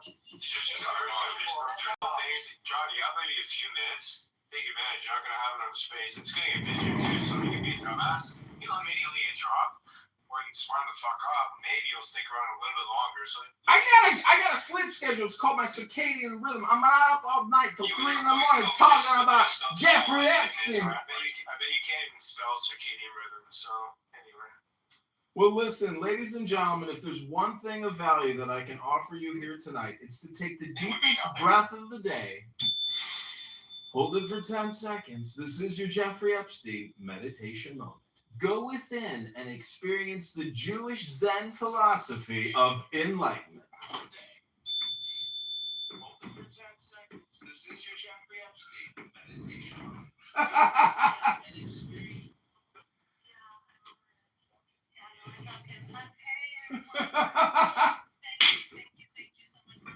That was huge.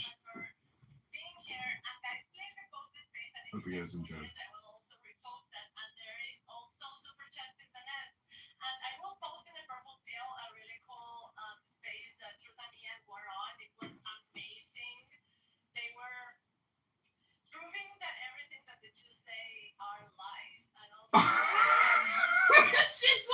man, all the person in the world hearing this insanity?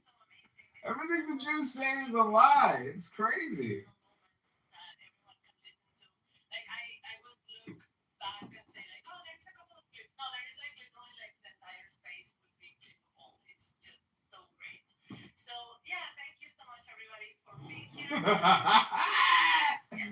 This is too funny. I'm driving these people crazy.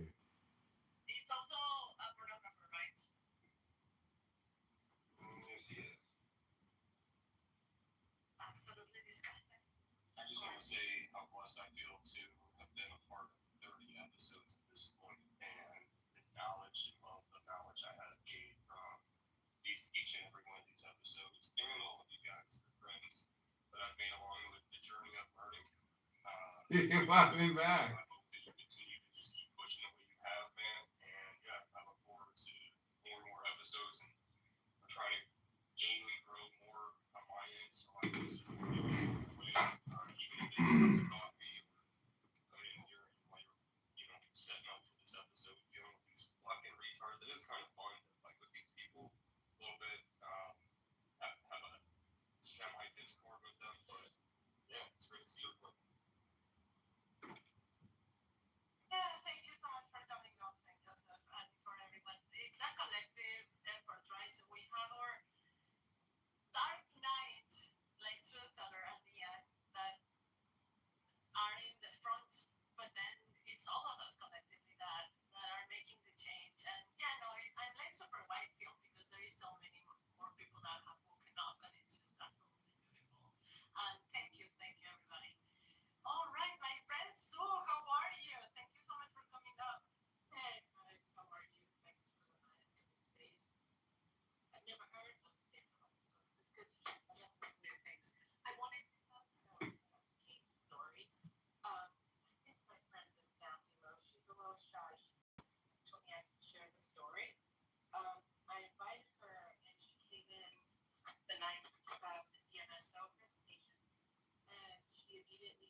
problem that you're not, and don't tell me, oh, well, that's just campaign talk, dog. Like, what is that?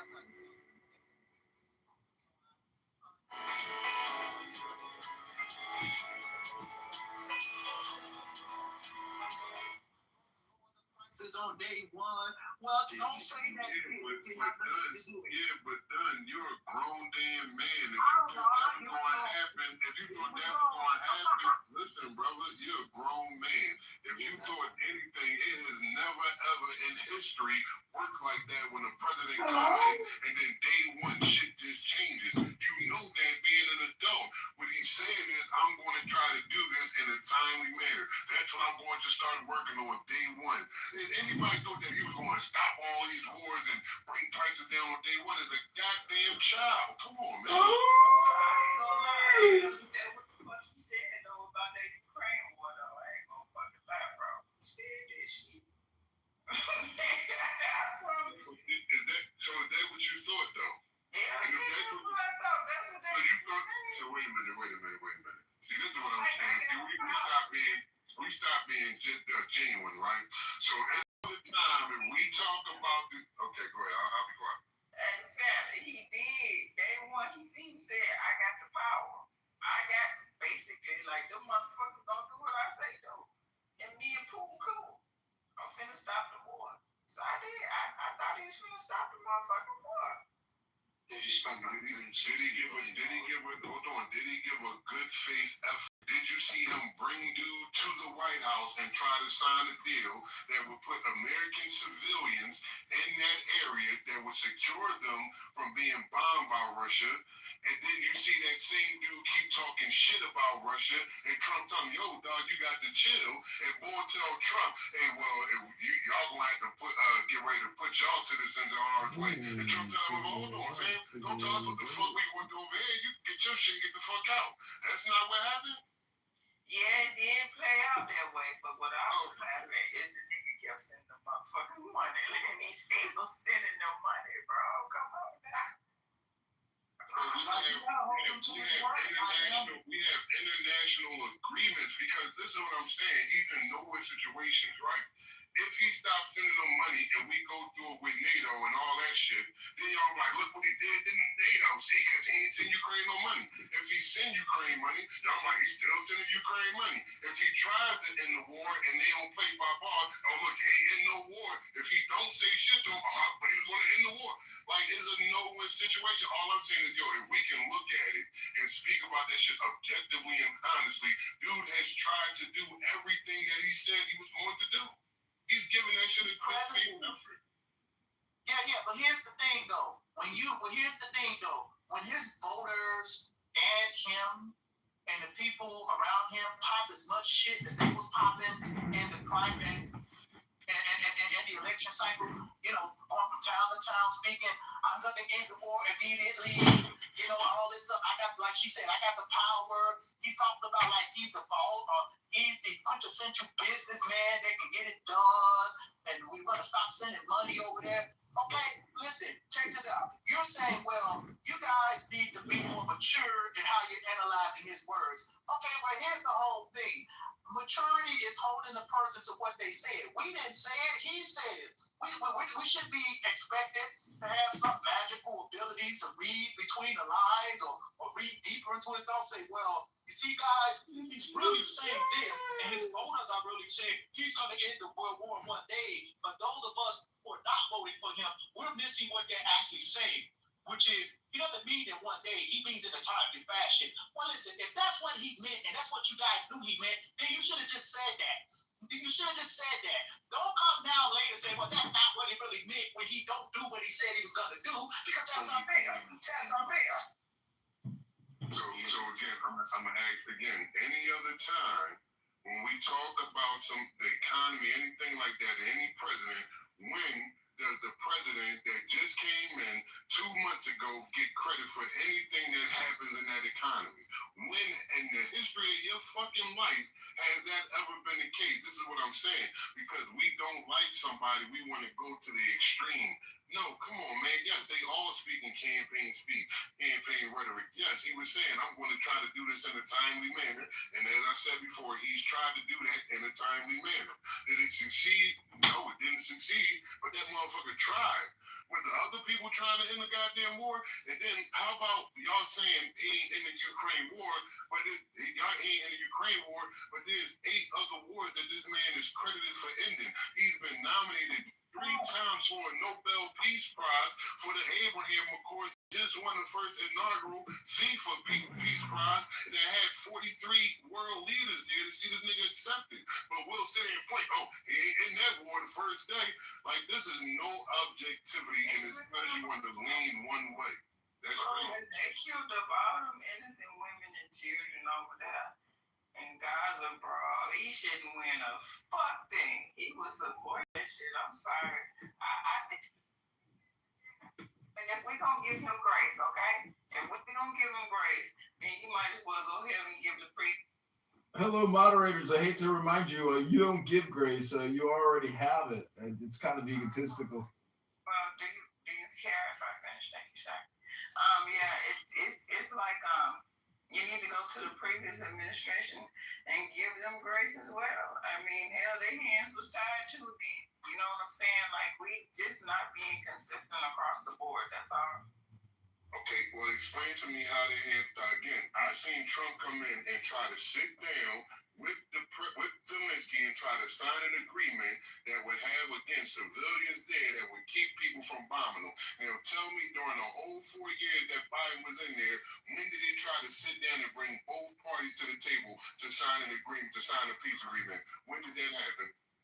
I don't know, but he definitely did it with Netanyahu. As a matter of fact, they say he wouldn't even fuck with Netanyahu. Netanyahu didn't like Biden because he wasn't playing with that Biden wasn't playing with that bullshit he had going on.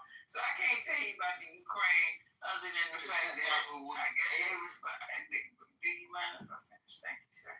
I can't tell you about Ukraine, right? I get all riled up. Yeah, okay. Other than the fact that they was doing, I guess, had the same excuse you just gave Trump. You know what I'm saying? They got contracts and all that bullshit they got to follow through with. But I can tell you about Biden.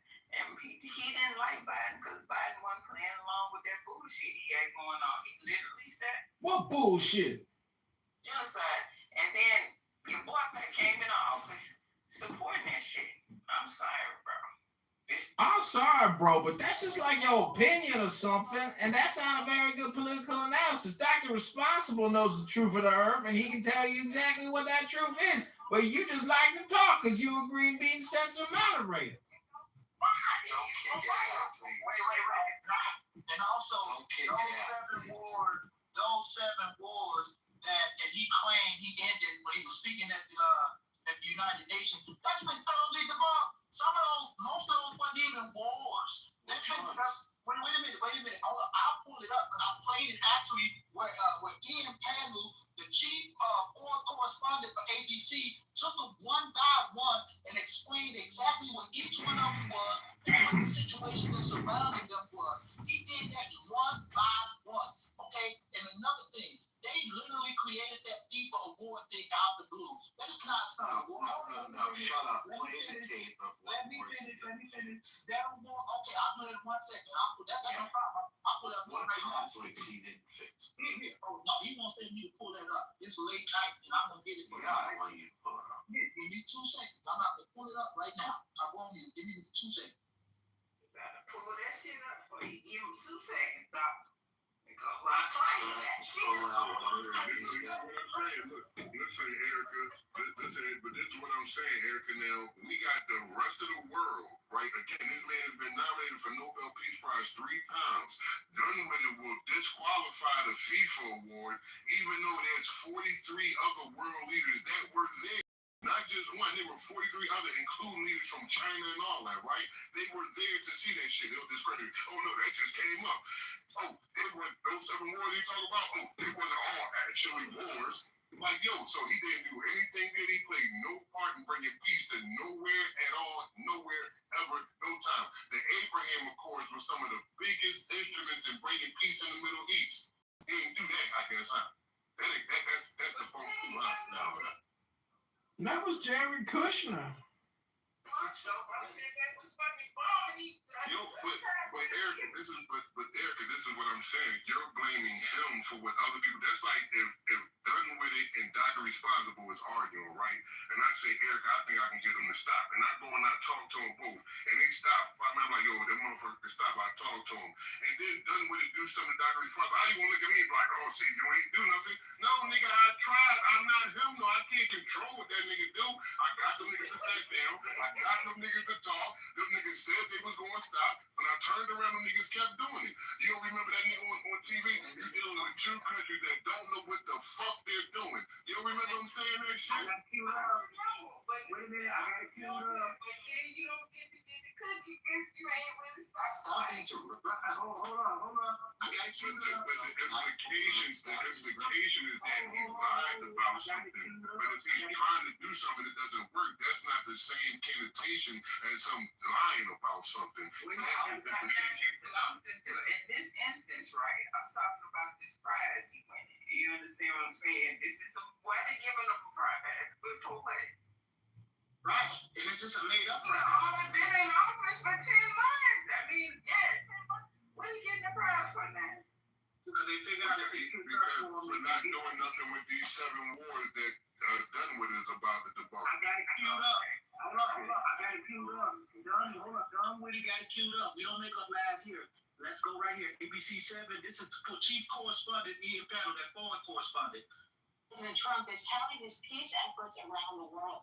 In an address to the UN General Assembly, he took credit for stopping 7 global wars and conflicts. But in some cases, his role in the negotiations and how long the peace could last are unclear. Now the president says some a foreign correspondent Ian Panel has the details. Yeah, hi Diane, that's right. We've heard this claim repeated often by President Trump and by the White House that he has been involved in helping to resolve conflicts. And these 7 conflicts, he said 6, and then they changed it to 7. So what are these conflicts that President Trump has talked about so repeatedly? Well, first of all, let's go through them in time order, if you like. India, Pakistan, back in April, the conflict there erupting after 26 civilians were killed in a terrorist attack that India blamed on Pakistani military. Trump has repeatedly taken credit for imposing a ceasefire on these 2 nations. A situation was highly volatile and highly dangerous. President Trump using trade and sanctions as both a carrot and a stick. Now, while Pakistan has credited President Trump's role, India's Prime Minister Modi has said that no one forced India to cease fire. This is fucking boring. So we don't take our news from the British Broadcasting Corporation. I'm done with this. Can you stop talking while I'm playing this, my man? I'm fucking done with this shit. I don't care about the BBC. Hold on. Before you go any further, this is what I'm talking about, Erica. Now, India said nobody's forcing India to do anything. The Pakistani president said no, President Trump was influential in helping us do it. They're on the same and say he ain't do nothing, that shit is debunked. What the? Hold on for a second. What I'm saying is that he took the claim of saying that he ended 7 wars. At the very least, it is dubious at best. Even if you don't want to use the word debunk, it is dubious. Hold up for a second, man. Hold up for a second. This is what I don't like about you Trump people. I agree with you. When you guys get into a conversation with people. You Trump people, we fucking Americans like you, brother. Can you shut up, man? Let's just continue with the video because the India said no one forced them to ceasefire. Okay, Pakistani said what they said. So that situation is dubious at best, brother. Listen, somebody coming to a peace agreement or coming to an agreement. Yeah, say that he didn't force us to, but he was definitely to take on that and come into peace, right?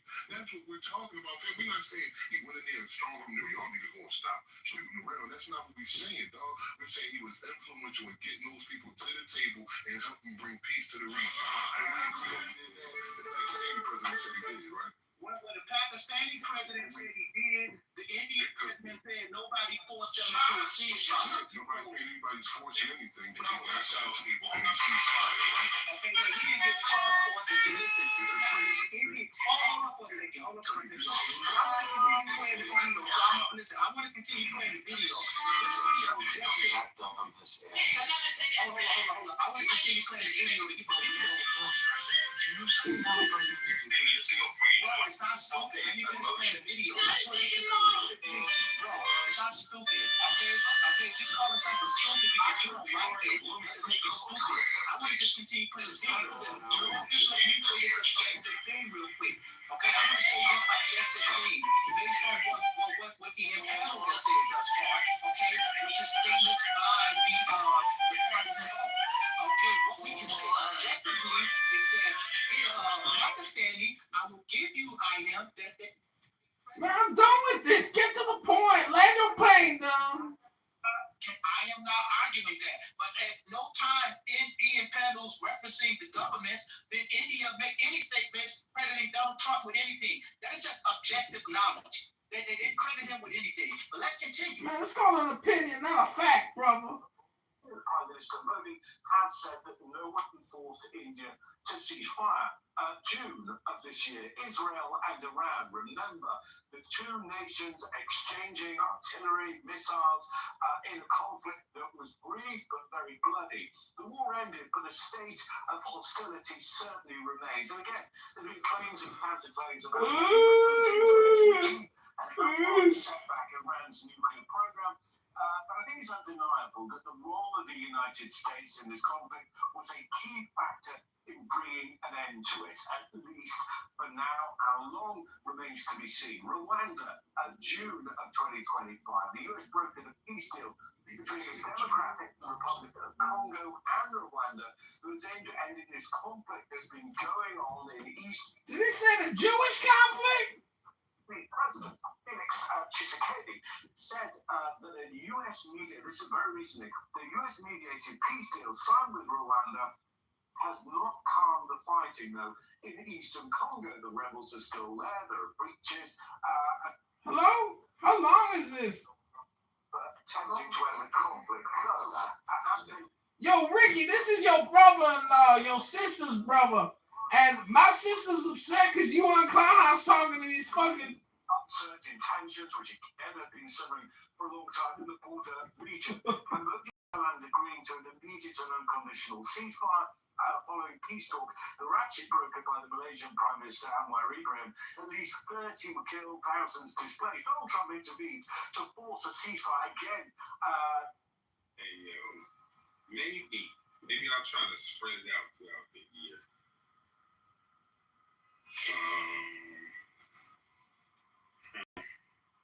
16 is a pen.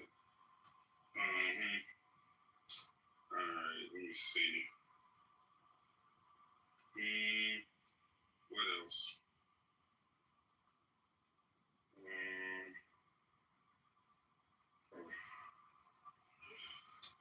Alright. Candace did a good job of pointing out. She's been on all of these shows. She's going on all of the legacy media that you don't trust. That's where she is going with her message. Okay? That's where she's going. All the establishment media. Why is that? Why are they allowing her to do that? Because when you do blood donations, you're donating all the blood. But plasma, it's a whole procedure. Plasma, let me look it up. Plasma donation. Okay, plasma donation uses a machine called a transfer. Blood is drawn out, plasma is separated, and the remaining blood cells are returned. So the visit. It's all back, also. It's all down here from here. ahead, gentlemen and ladies. It's so crazy in this time that you guys have been talking, and I have been not listening at all. I was watching this YouTube video called Rise of Self-Respect. Yikes. So the issue is the definition of thorough that JP has. The definition of thorough? The word thorough? Pardon, let me land. The definition of thorough that JP has is presenting a certain level, presenting a certain, let's say, criteria or bar, or it denotes a certain behavior connected to somebody's dedication to you or how they look at you, right? And under that understanding of that definition, there would be none of the things that the other gentleman is highlighting. That women would not hold you down in certain situations. That's not thorough according to the definition. That's all I'm saying. And if you stand on, well, these people were thorough, but they didn't do these things, that's not consistent. It's not the same. We all have ears and brains that are connected, and we're going to have questions. And notice that that's not that's it. Well, I'll take it one step further, JP. What your peers, your co-workers, your boss, There's somebody else. I'm not talking to him, but he's talking to me. So can somebody else? I said JP. Are you crazy? Can somebody else go, please? Because this was me and JP, Paul, and I just want to hear somebody else's thoughts, please. Since when you can dictate who talk, nigga? Nigga, my name God. That's what my woman and my peers call me, according to your law, dickhead. What y'all talking about? I can start talking. Yeah, I don't know. That's your question. Let me ask you a real semi-serious question. Who are you talking to, Big? Because he said, I'm talking about. I'm asking the question. Hey, what's going on? Would you ever use what your man's peers think about him as a criteria or a measurement as to how you think about him, how much you like him, love him, or respect him? No. Now, can I ask you a question? Yeah. I can give the reason why though too. I mean, You can do that. No, I can answer the question first. Okay. Let's say you date the man, you feel like he a businessman, right?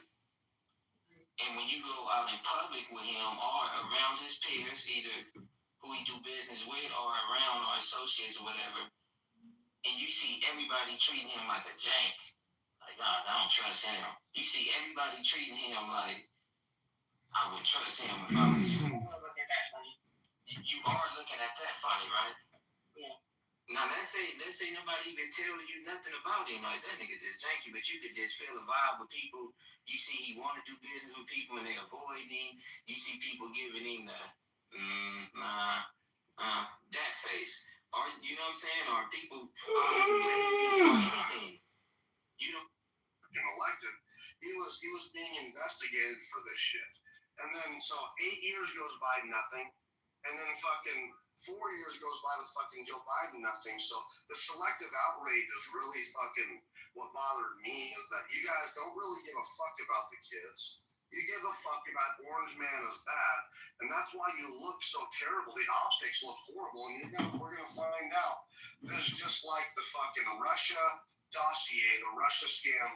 There's a lot of nothing. people fell for it, though. I mean, but the right, Donald Trump, he's to blame as well, right? So both of them used Jeffrey Epstein so that they could platform like their position. And unfortunately for Trump, by using Jeffrey Epstein, by saying he's going to release the files, he cornered himself at that time. But I don't think that there's even that many kids saying this. I think that's just a mystery. Do you guys want to build on that in the room so we can change the title and see if we can get some traction on it? I would like to come back.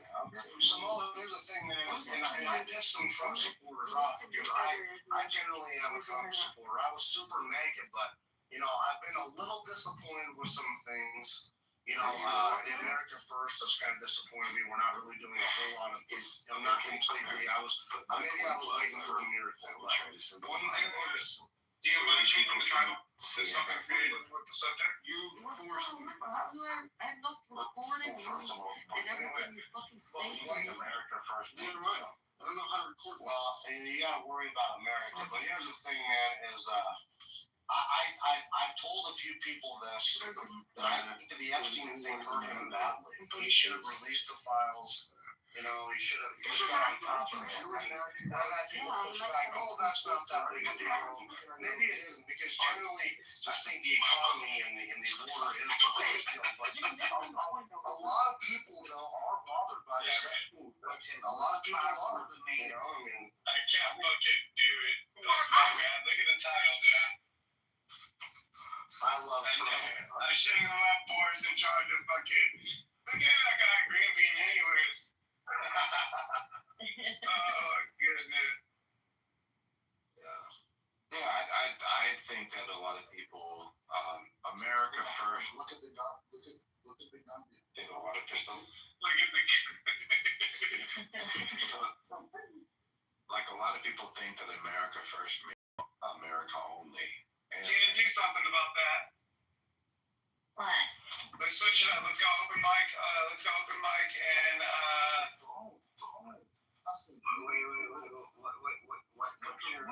What's your conception of America first? Is it not America only? yeah, America first to me, as someone who's right wing and MAGA, America first to me, for one thing, is, you know, bringing back manufacturing, at least lower something in the near term, lowering grocery prices. We want our fucking beef prices to go down. Beef prices are out of control. My grandparents own 2 grocery stores, and I know the beef prices. Obviously, we all do. We shop. I mean, I've been buying a lot of pork and a lot of chicken lately because beef prices are out of fucking control. We want that fixed, one thing. but didn't he say he was gonna fix that by outsourcing it? I don't know, but one thing, there's a problem there. We don't need to outsource, and that's my other issue with that. We have a lot of. You do agree that with that concept of just like, oh, okay, we're gonna have better access to food, that tariffs need to be a factor in your category or understanding of America first. I know. Dude, listen, I think tariffs are a good thing. Maybe we're not agreeing what that actually means. So let's welcome Omar to the stage. What up, Omar? If you got any kind of, you know what I'm saying, you want to speak on the subject, feel free, you know what I mean? We're kind of going to, I'm actually a bounty hunter. I'm looking for Stu. Omar, you can say anything about me. Hey, we're stupid, bro. Y'all still ain't been in here in months, bro.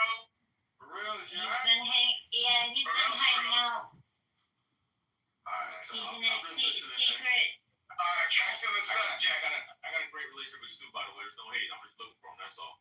Yeah, nah, he ain't been on here in a while. Alright, so America first means what, man? To me, I want to get the grocery prices down. I definitely want the. We know that, but I don't think he agreed with what you think America first is. Or did you even answer the question? Me? Like, you said what you want to happen, but what do you think America first means? Well, worrying about American issues,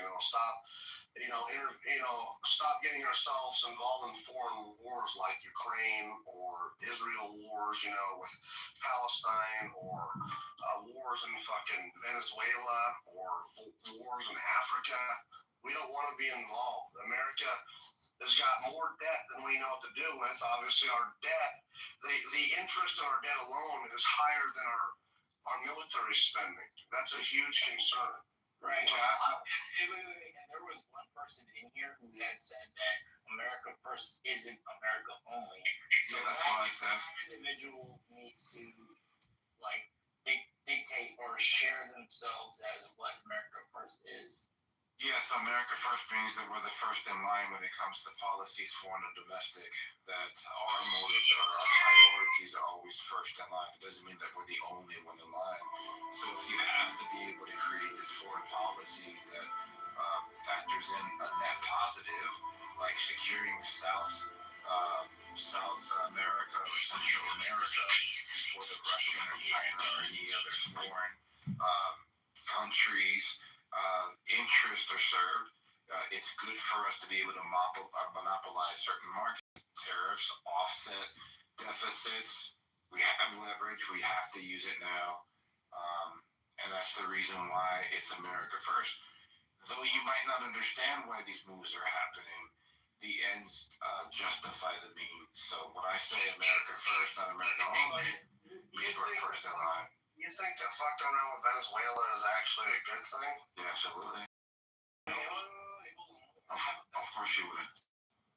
Well, here's the thing, because actually I have hindsight. Hold on a minute, Nick. Let me finish here. Let me just say, we have hindsight to know that just invading a country and spending a bunch of fucking money there does not really benefit us. Like, let's give an example. We spent how many years in Iraq and Afghanistan, and they lied to us, said that it was because the buildings got knocked down. Samal, you got your chance to talk. You gotta let me finish. It's apples and oranges, though. No, it's not. It's the same. This is really the same. Definitely comparable. Definitely comparable, because we were spending money on forever wars that do not fucking benefit us, and that's why America is not really America anymore. We are fucking our groceries, our housing, our cars are fucking out of fucking control expensive. Our money is devaluing. We got obviously huge amounts of debt. Americans are struggling. We do not need to spend money on forever war. Venezuela, forever war with no clear-cut fucking Pretty clear cut. Right, so one because they have a bunch of fucking oil. Because here's the thing, I don't give a fuck how many boats. I don't care how many boats those guys send over to Jamaica or the fucking the Caribbean, because that's where it's going. It's not enough to justify It's not enough to justify. Do you think overthrowing a regime like Saddam Hussein was a good thing? Do you think choking off the outlets of their oil exportation is a good thing? I think that we should not be fucking with those guys because that is a drop in the bucket. It's a drop in the fucking bucket. Maybe Russia, China? Russia's not. So like let's say Iran, let's say like Cuba, let's say it's the adversarial countries that have other countries that literally don't fucking matter because they are tiny with a GDP. They don't fucking matter. That's what I'm telling you. These global wars are hold on. Let me ask you the United States in order to feed a very perfect. So you think you establish justice, ensure domestic tranquility, provide for common defense, staying the course right the now general for the next 6 welfare, years. and secure the blessings of liberty to ourselves and our posterity. So I think that we are doing that ourselves. Just like Britain did, we just are positioning them like we're the universal currency. So off the grid means no longer using U.S. currency to purchase resources. We're the primary currency of the world. If people stop using it, our currency's no longer valuable, right?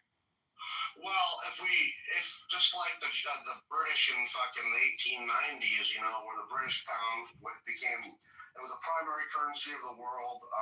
It started devaluing, before World War II.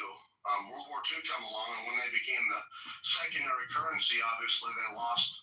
Their pound, the British pound, lost a lot of its value. I mean, 31% in some cases. That could happen here, yeah, but so that's not just because of BRICS, though, man. I mean, that's because we have been devaluing our currency on our own. We don't have our fucking debts back, and our fucking money is not backed by anything but the faith of the U.S. government. It's not backed by anything. All right, wait, hold on. It's not backed by gold or anything like that. It's not backed by precious metal. Gold is a constraint. Well, it's a constraint. That's the reason we have a global economy with these types of commodities to be sold around. But let's just use the term faith. The more people that stop using our currency would be a direct indicator that faith is decreasing, right? Mm-hmm. So then that means our currency will start decreasing as well. Yeah. Okay. Yeah. All right. So then, if you place sanctions on countries like we've placed on Russia oil, we placed on Iran, we placed on all these countries or whatever, right? If you place sanctions and they're circumventing your sanctions because people are black marketing Venezuela oil, then you can shore that up by forcing them to use your currency to pay. That's not going to work. That's not going to work because here's the thing: is America is not just the main player in the world anymore. Napoleon tried that with Britain, and fucking look what happened. He tried to implement a European blockade on goods and services on Britain. Just like America and China, you know what I mean? If you're trying to force these people out, it's not going to work. People are still going to fucking do business with Russia and China no matter what you do. So you got to let me finish. You got to stop it. You got to stop over talking me. So Napoleon, when he fucking tried to force Russia, when he wanted all these countries to say no more trade with Britain, and Russia started losing so much money because they no longer did business with fucking Britain. They just started doing it in the background. And Napoleon tried to enforce that by going into Russia in the fucking 1790s, and he fucking lost his ass, dude. Lost millions of men. Like, here's the thing: is you're not gonna stop the world from doing business with China through bully fucking tactics. All right, China and Russia, all these little countries that you're talking about, like fucking Iran, are still gonna get their fucking shit no matter what, bro. That's not a justification to fuck us Americans. We have to foot the bill for these forever wars. Meanwhile, we've got fucking healthcare, our fucking housing is unaffordable, our fucking groceries are unaffordable. Support undercover media and arrest and remove his Danish homeless residents. It's called the brain. How many years in Iraq and Afghanistan? For what? They said that those buildings got knocked down by Osama bin Laden, but in hindsight, we know that's not somehow true. Hold on, let me finish. You got to laugh, bro. You got to laugh. No, let me finish. And it's repetitive. Bro, but go ahead. But it's the truth, though. We have fucking examples here, man, where America does this for no clear-cut reason. And all you want, Samoa, if we go and invade Venezuela or start spending money and fucking, all we're gonna do when we destroy or overthrow a fucking regime like Saddam Hussein, it doesn't result in the place being more peaceful. It results in the place being more fucked up. So that's all you want, man. We're spending more money on forever wars, and I'm tired of it. I want America first, goddammit. Worry about us first. Worry about people like Tina and Americans fucking who are really struggling. You know, worry about the grocery prices of the shit here. Worry about that fucking border that's only 40% fucking complete. I want to say, I want to see All right? Yeah. Cool. Go ahead, Samoa. What's up with Nicholas? You got something to say? Did he leave? Yeah, I haven't seen it. Oh, yeah, he left.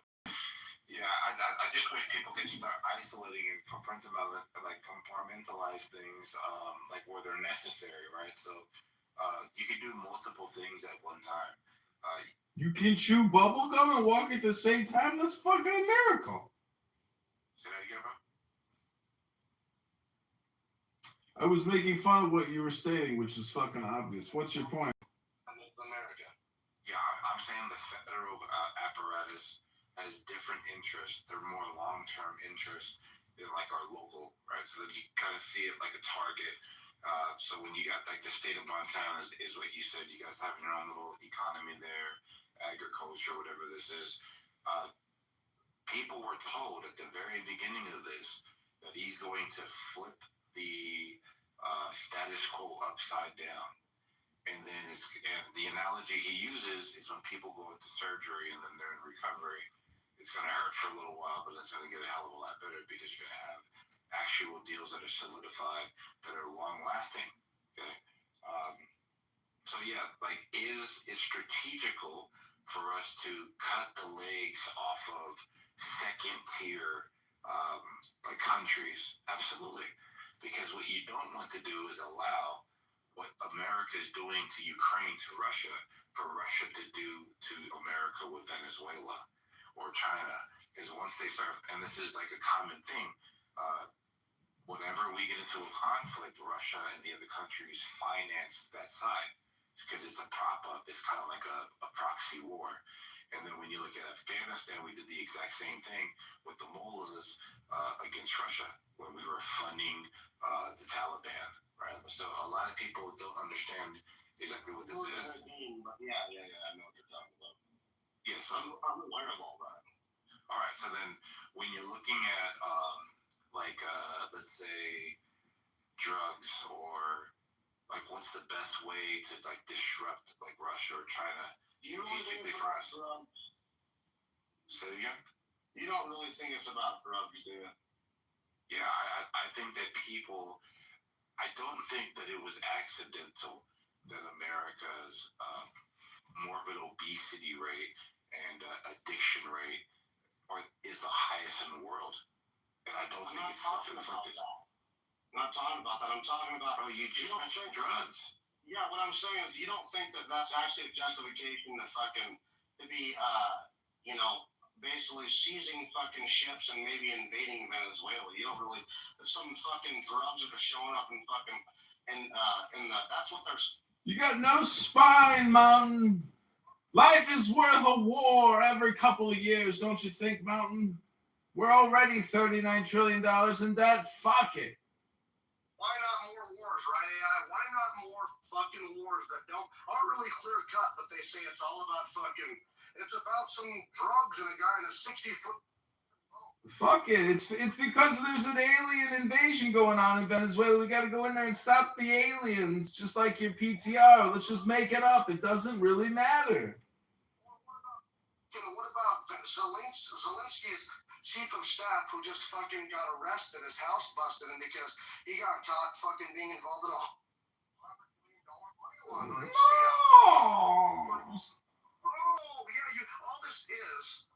Literally, if you look at the military corporations in Iraq and Afghanistan, like, dude, these companies made nearly $1 trillion between those two wars. Those are the people that benefit, the politicians and the fucking military corporations and the fucking war profiteers.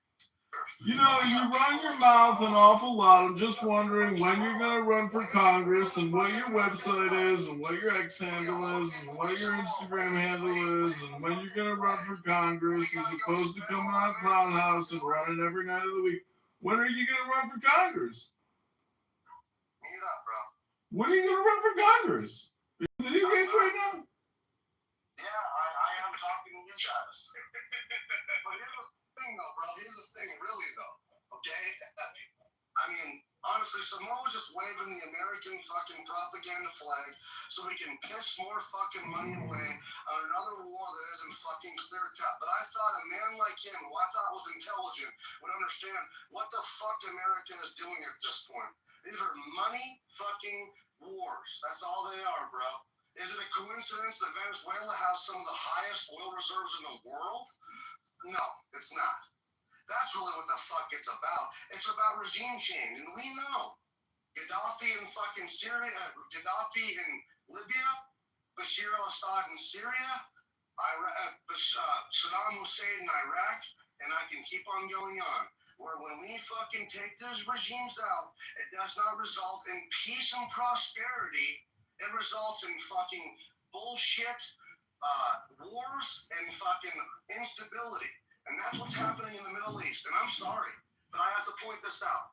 Is it a coincidence that these countries like Syria, Libya, and Iraq are around Israel? No, it's not. I think we do a lot of our fighting for Israel. And I'm frank. You mean to tell me we're fighting for the Jews, not for America? I have a right. I think Israel has a right to exist, and I am a Christian. But I am tired of these forever wars that they fucking say it's because the building got fucking knocked down in 2001. When we fucking saw last week those buildings in Hong Kong built for 4 motherfucking days and did not collapse. Not one of them. But they want us to believe that Tower 7, maybe Twin Towers, but Tower 7, because of a little bit of fire, collapsed. And that was a justification to invade 2 fucking countries and spend trillions of dollars. And now you're wondering why your groceries and shit are so expensive. Because those forever wars, folks, are fucking us in the ass. So Samoa, keep on waving that flag, and you're going to fuck us in the ass. Because with people like you is why we're allowed to fucking go in places like Venezuela. Fuck. Speaking on facts.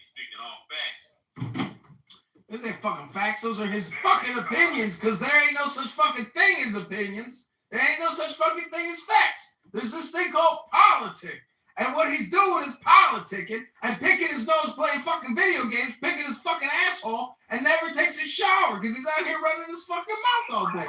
When was the last time you went to the gym, fat boy? Hey, go run your campaign, John. I'm sure it's doing very well. Yeah, I'm sure your clubhouse career is going great. You're a clubhouse hero, real world zero, you fucking schmuck.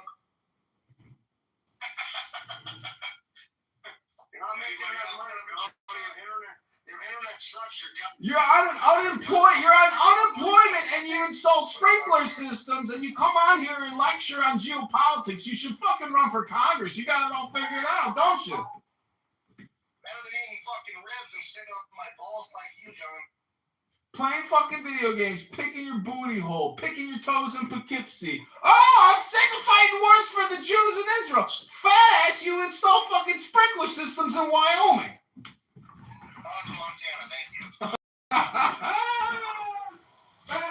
know. Hey, no, but listen, you have to vote for him, Samoa. He's running for Congress. Oh. Hey, got it. I'm going to join Malin's campaign. Now, let me know where to sign up. I'm not running for anything, man. I appreciate it. It's just I'm tired of these forever wars that we're getting for, and we can You gotta stop like holding the line. You gotta just understand like how the bread is made. People voted for Trump because they believe that he was the guy that's doing what you were talking about. Sometimes you have to fight where you have to keep your position. So it's one thing going from the bottom of the mountain, no pun intended, but once you get to the top, your strategy totally differs, right? Because it's now how do you keep your spot? It's not how you get your spot. King of the mountain. So now you have to make sure that the environment is cohesive and it stays that way. So there's a couple fires over there, you got to throw them out. A couple fires over there. But the one thing that any American, regardless if you're a liberal or conservative, whatever it is, what you don't want to do is lose the status that we have right now. That's what you don't want to do. No, Do you agree that we're starting fires, though? Of course. Justify our actions? I don't know what justify. So, you ever heard of a burnout? Like, there's a fire, so then you build trenches around the fire, and then you burn the fire out that way? Of course. He's not saying that, Samoa. We're talking about, like, okay. No, he's talking about us starting fires, yeah. Well, yeah, so, like, have you heard, obviously, you know about the Spanish-American War, right? Yeah. Okay, what was our justification to fight Spain? We're here now. No. What was the justification to fight Spain in the Spanish-American War of 1898? Oh, I don't know. What was it? Okay, let me refresh you. So what it was it was a explosion in a ship called the USS Maine in a Cuban harbor, and we blamed it on Cuba. We blamed it on Spain because it killed about 113 men, and there was a bunch of people. This propaganda was going around America. This is real. Look this up. The slogan that was going on, weirdly, just like 9/11, but it was remember the USS Maine. Okay, so then we fight Spain, knock the fuck out of them. We annex Puerto Rico, we annex the Philippines, and then we get Guantanamo Bay in Cuba. Well, then independent researchers go in there, and they find that it was not an explosion by Spain, but it was a coal bunker fire. But Americans knew that. The American military knew that, but it was a justification to fight Cuba, okay? And what's fucked up is that it probably wasn't a coal fire. It was likely a bomb planted by America. If it doesn't matter. So anyway, yeah, it does, because, dude, wait a minute. We did that in 1898 Spanish-American War. Fast forward to World War I. Have you ever heard about the USS Lusitania? No. The USS Lusitania was a ship that was sunk by the German military, but it was carrying a bunch of munitions, 100 tons of munitions that was destined for Britain. And Germany warned through pamphlets and through the news that if the British or if America is sending weaponry, because that was American munitions, if they're sending it even through civilian boats, that they're fair game. But we knew that, and we had Americans on these ships, bro. And because 13 Americans got killed when Germany torpedoed that ship, the U.S. Lusitania, that was justification to invade, to get involved in World War I. World War II, we had 6 days of advance. Wait a minute. We've already said the ends justify the means. Let me finish. World War II, we had 6 days advance notice that the Japanese Navy had left their harbor, and then we had 52 minutes advance notice on radar that the Japanese planes were coming in. We left our ships out there to be attacked to justify invading. To join the war, because FDR at the time, he ran on not invading the war. He ran on neutrality. But we needed to be attacked to justify basically being involved in World War II. And we come along to Vietnam. Have you ever heard about the Gulf of Tonkin incident? Yes. The Gulf of Tonkin incident was a bullshit lie. Hold on. These are justifications. These are justifications to get involved in fucking wars. I want you to understand what do you think ends justify the means? I want you to understand. Let me finish. Wasting our time, bro. Gulf of Tonkin comes along, we lie and say we were attacked by a Vietnamese ship. That justifies us getting involved in Vietnam. Okay. Did I just hear Samoa say somebody's wasting our time on fucking clown house? That's rich coming from you, Samoa. That's fucking projection right there. The end to justify the means. So basically all it is, man, is we have to have justification to get involved in these wars, and a lot of them are bullshit. Project Northwoods was actually a false flag attack proposed of JFK in 1963 to attack to blame it on Cuba. They were going to hijack American civilian planes, and they were going to attack the U.S. Capitol. It's strikingly similar to 9/11. The only reason why we didn't do it is because fucking JFK turned it down. That was declassified in 1997. Fast forward to 2001, and those fucking attacks are strikingly similar to Project Northwoods. And it was justification to invade 2 motherfucking countries. And those buildings we know were not fucking knocked down by no planes, especially Building 7. We agree with you. We gotta land that plane, my boy. Gotta land that. I'm sorry. I want you to understand what America's doing, bro. These are bullshit. Spirit, bro. So all it is, though, is that America, again, is bullshitting you. You're about to lose people's attention, bro. You gotta land that fucking plane. One more thing. I'm your biggest supporter. You gotta land.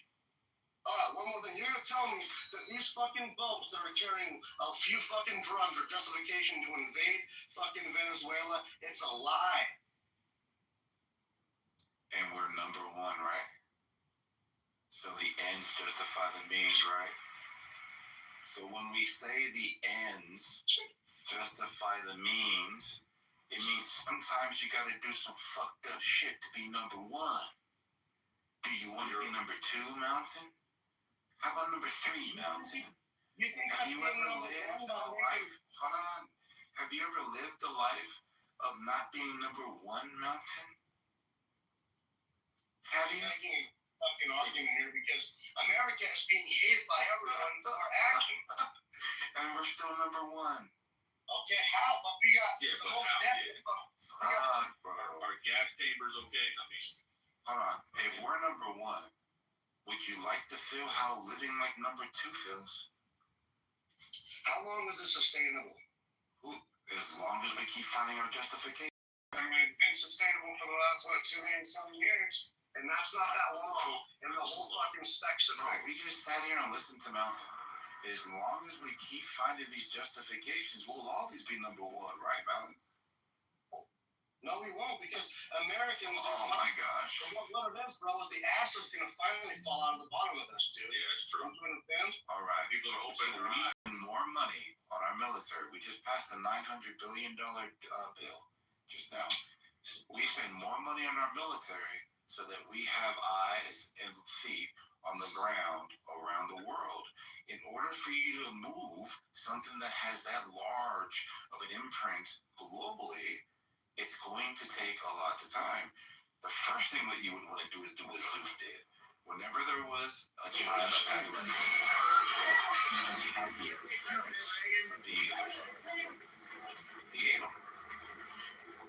right?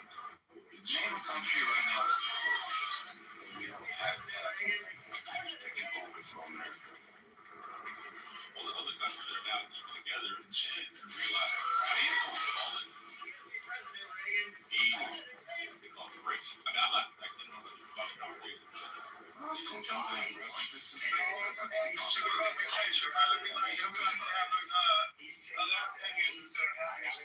conversation.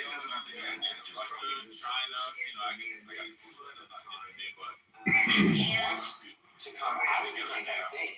We're going to see right now he's changing his mind. I do know Tommy is the boss, not me. He wants to come out and trade, and he wants to go into his humble tank. Because he loves the things around the house. Not sustainable. But he's rising interest rate payments. to see the other documents and selecting on and the this girl is duty. Then Susie right here. slower He funding. loves to say hi to Susie. And Susie, look at her, she's on the tank. She loves to say hi China to the big guy, Tommy. We don't have earthquakes, we don't have hurricanes, we don't have alligators. We don't have earthquakes, we don't have hurricanes, we don't have alligators. We don't have earthquakes, we don't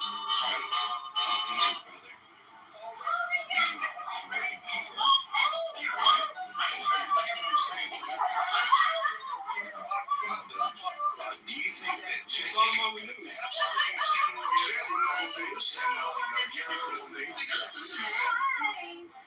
What happens is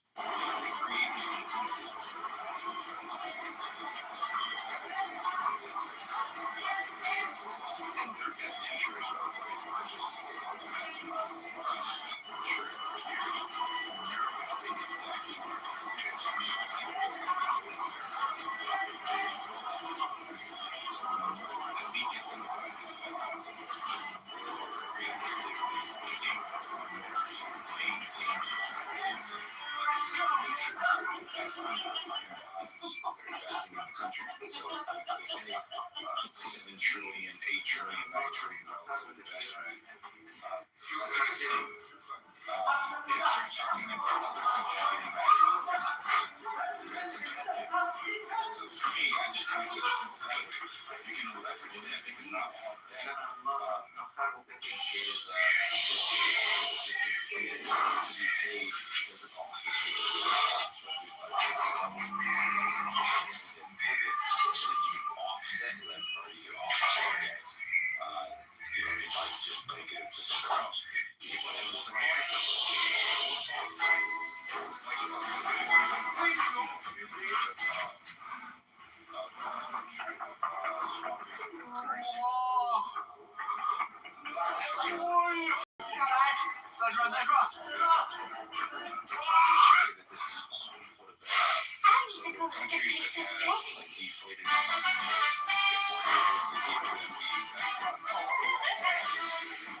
We make money off of them being able to sustain their economy.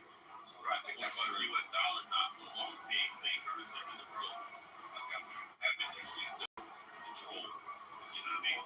Well, that's what I was just explaining to Johnson. So you ever play the game risk?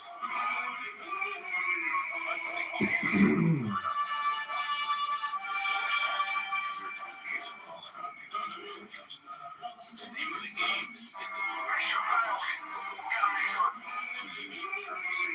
So when you see these guys inking these deals, you clearly feel the US dollars in circulation. And that's what a lot of people are talking about as far as BRICS. BRICS is probably, let's say,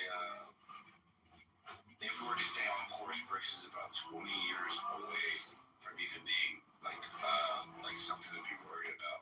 But there's going to be a lot of landmines that BRICS is going to be getting. Terry.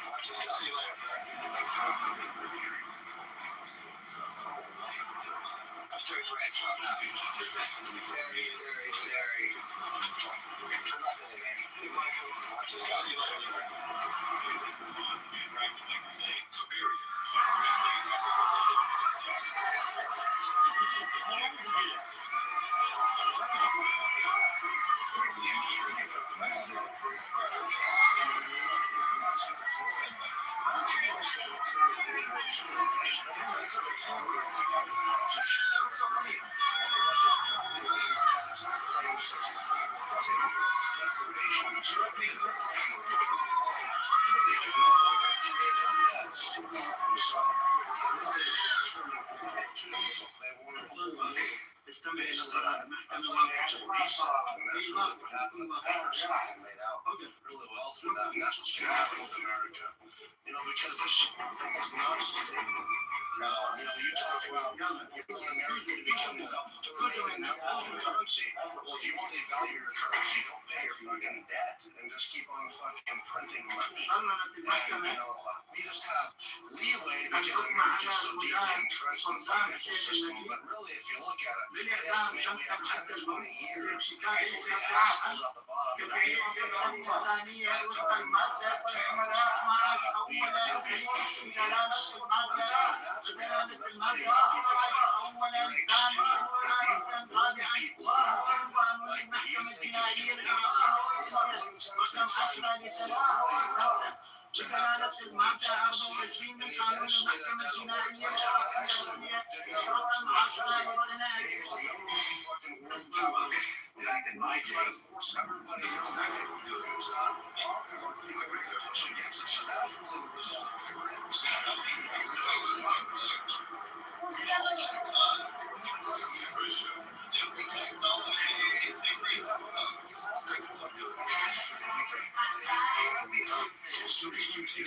This is not that fucking long ago. 1812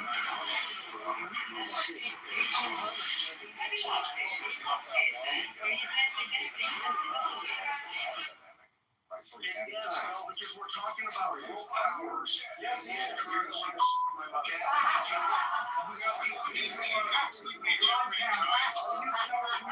It might be different, but it's very compared. Financial system remains the economy remains. What the heck do we have to lose? From my skin sacks, so does his. What the heck do we have to lose? Altering this like that, dude. I mean, yes, I do. We can look at how these killing people. You still feeling yes. If they get more data, yes. With the consequences of that. It's horrible. Yes, it is. You don't blame me if I say I hope you never come to this place.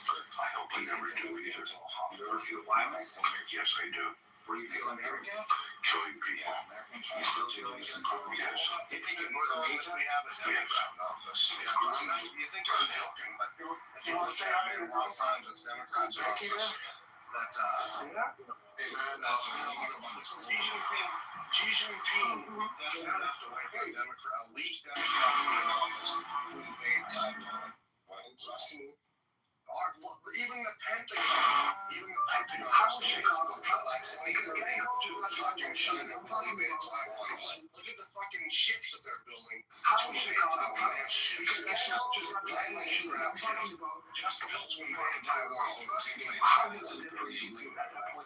Chicago was broken down into neighborhoods. You have neighborhoods, and then we have corners. So what we did is you have a certain neighborhood, and then you pick a certain corner, and you think I don't understand the argument here because you're in my case, it was TR and FC. It was Two-Year Bridge, Farwell and Clark. And there was another one, Cornelia, Drake and Wolf, Southern Fulton, and each one of these corners, and president like I was the president of my ranch, and we have a lot of people not being paid decent wages to go slave labor. Corner set at a certain other gangs they follow. So the two or three gangs become how is Chicago? I'm just pointing out the dependency. So when you talk about Napoleon, Russia,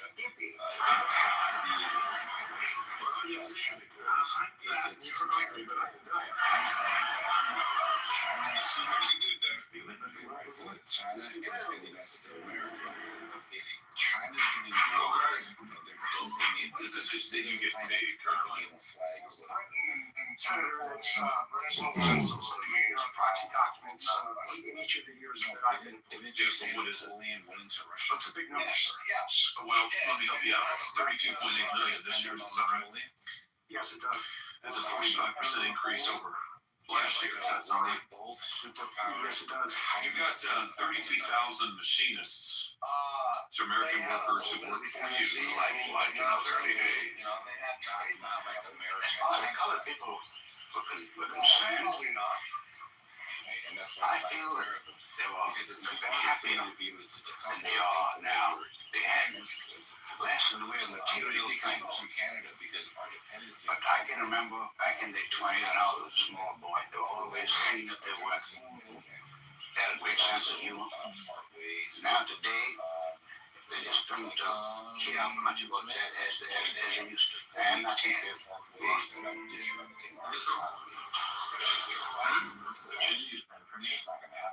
I know one time when I was in the leaders, I was standing in the neighborhood and they was trying to us. And not doing nothing wrong, just standing there and the policeman came and they tried to search me. And you find no choice. I mean, they got mad because they didn't have nothing on me. They're actually making me in a car. They handcuffed me. To my life, see, I was looking at so they took me to the other one, and they talked loud, they said, this guy's folks, you made everything, you can keep them. So I'm back there handcuffed, and then the policeman up there with the lock trying to swoop it down, and then like he's like trying to open the door, and I'm like, there's a lot of keys out there, and then they get the door open, and then the keys, it's not hitting me. It's not hitting me. He's like, now, trying to take me down the street, and they're like, they can fly away, and they be like, car, you three guys, is dependent on the reason fucking hospitals and kids, they can shoot the guys, kids don't get them. When I'm running, they're out, but they don't catch me because I ran. That's what I'm saying. I got folks trying to use a composition. This is the police officer. That's why I'm there. A lot of ways they are. If you look at it, because we trust them, man.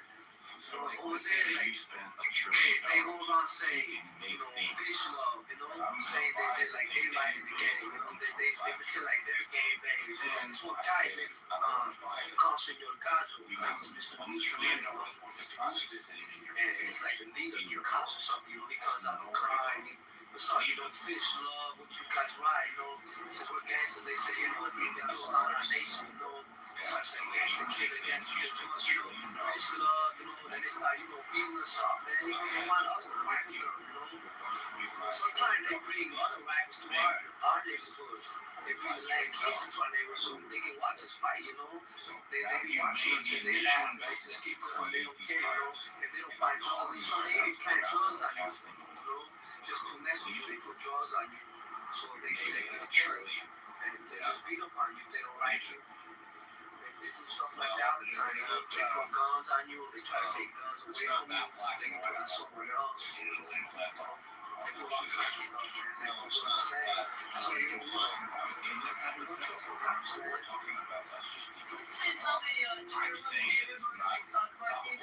Because of the fact that we're so deeply they go into the neighborhood and they're like, if we weren't doing your thing, I remember one time when I was standing in the neighborhood, I'm just talking about like to be in a position if we just decoupled right away.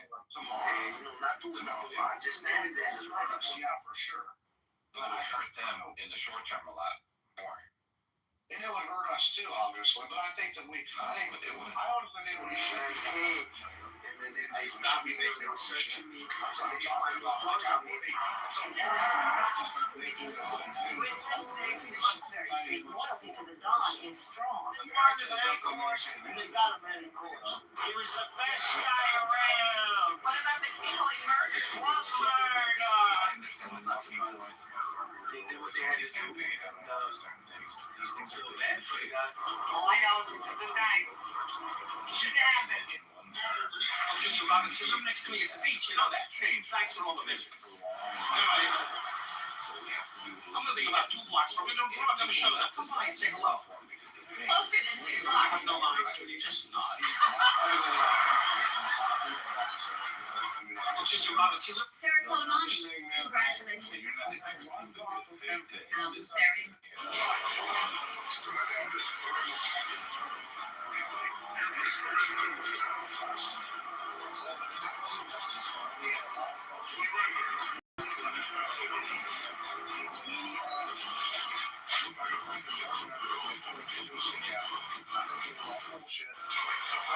Are you stupid?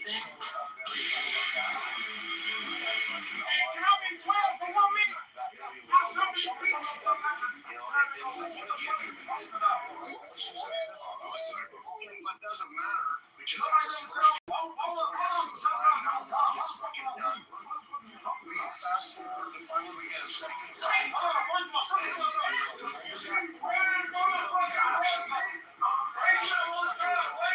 This should not be a well. This should be a scenario.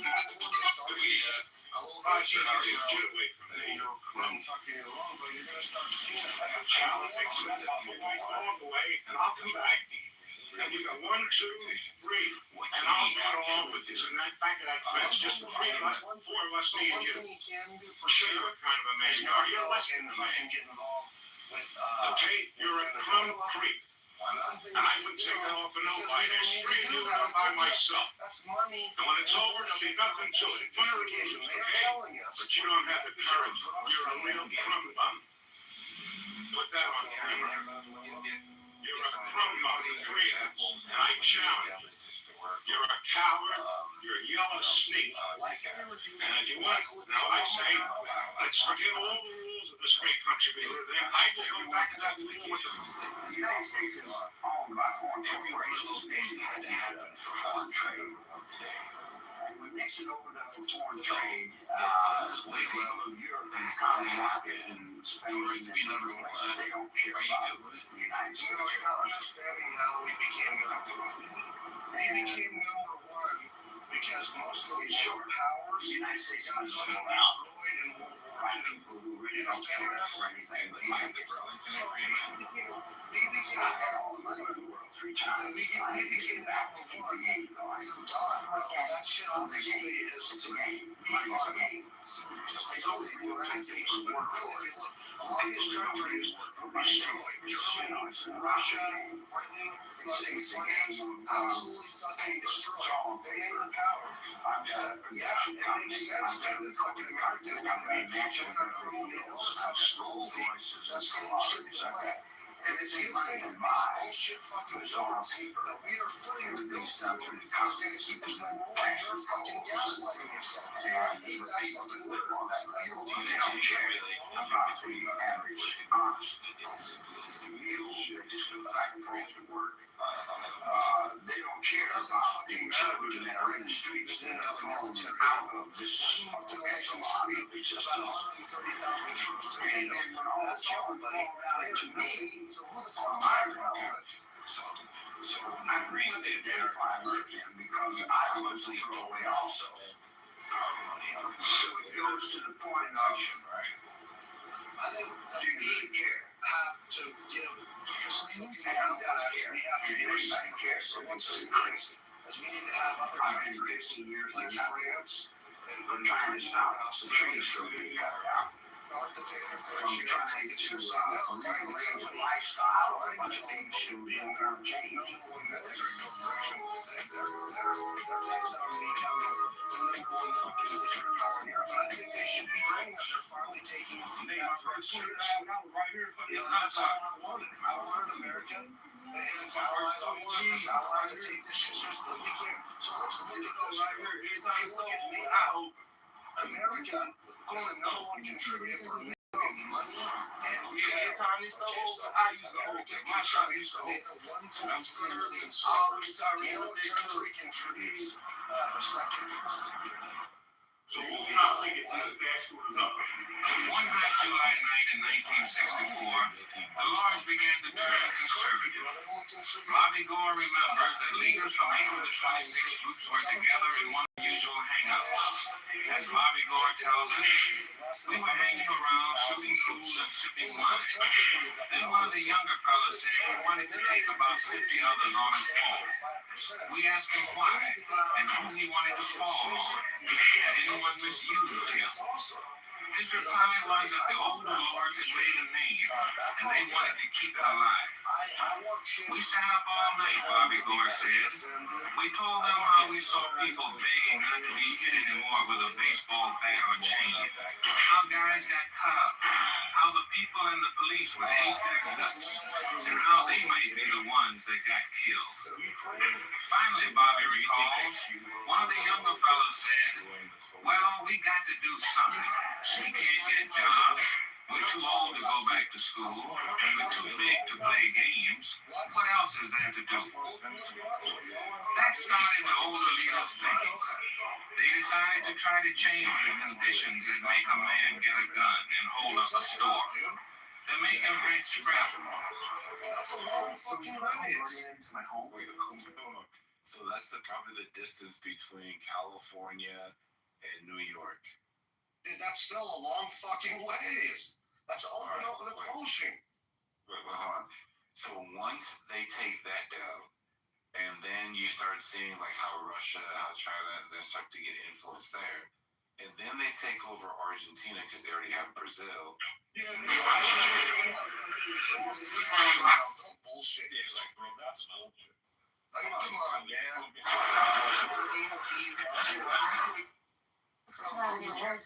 Hold on. The total straight line flight distance from Venezuela to the United States is 2,830 miles. Yeah, 50,000.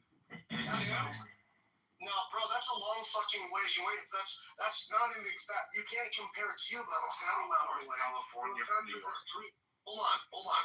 Samoa, let's be real here. You compare Cuba, that's 90 miles away, to fucking Venezuela. Hold on. So you have to be able to look at where, and I'm gonna look at the map right now, because what they're comparing it to is the other U.S. territories. So we have the Virgin Islands, we have Puerto Rico, because that's what they're launching off of. And they're going to Jamaica, Trinidad. What? We were talking about the U.S. mainland. If you're going to compare, hold on, we're talking about the boats.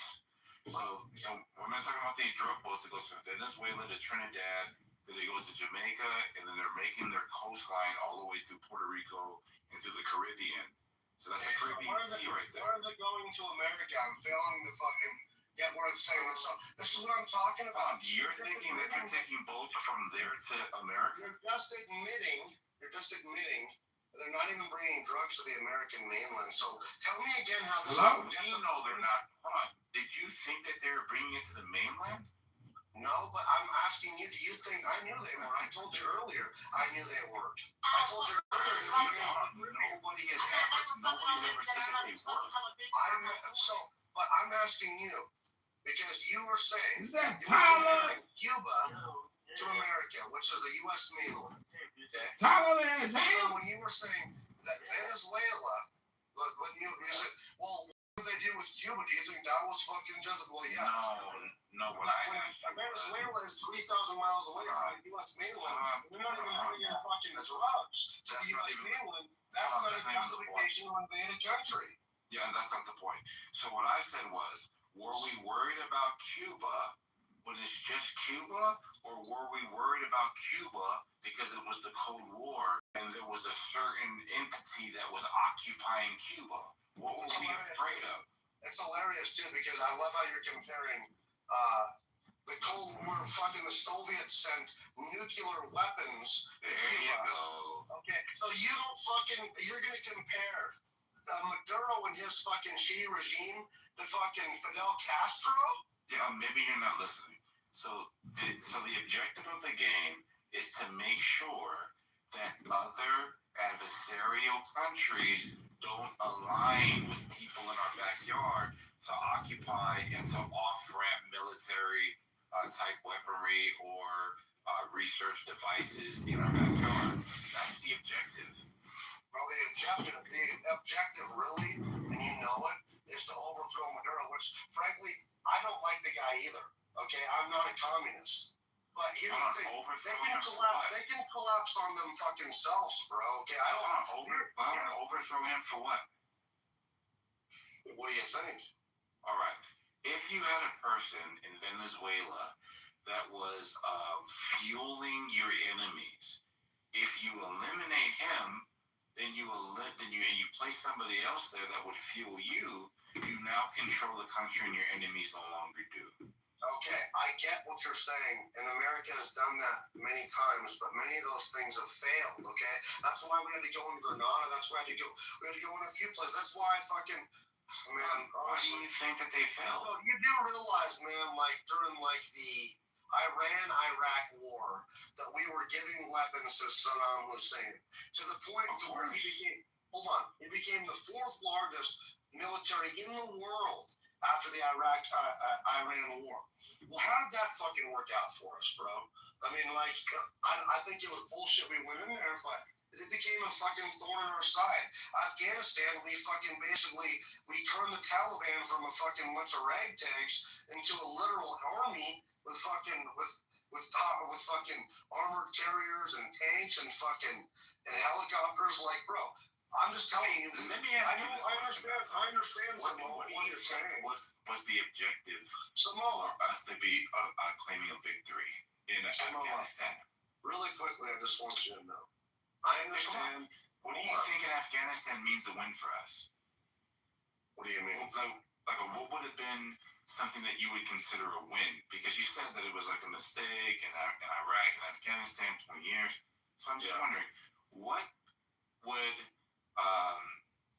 be designated a win for you? Like, what would the outcome have to be for you to think that Afghanistan was a victory? Well, obviously, the Taliban would have had to been defeated. But what if that was never the plan? Well, hold on. Wait a minute. I know that wasn't the plan. What do you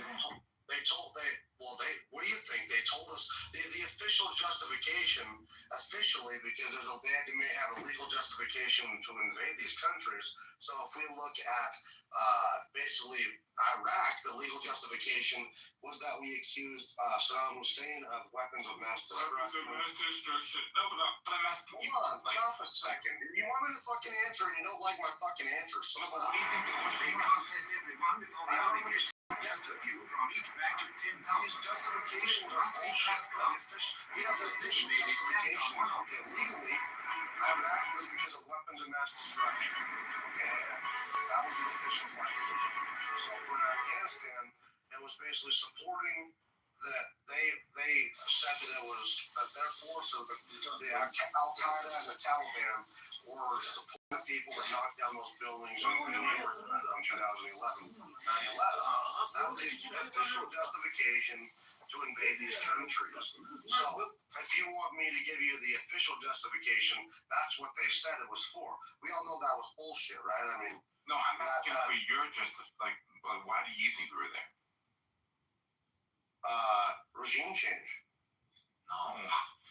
No. What are you talking about? Let's look at it, Samoa. No, I'm in Afghanistan, right? Hold on, but listen, buddy. As a result of us invading Iraq and Afghanistan, Libya with Gaddafi fell. We got Bashir al-Assad in Syria that fell. And we got fucking Saddam Hussein in Iraq that fell. And so Afghanistan was likely Iran. No. Yeah.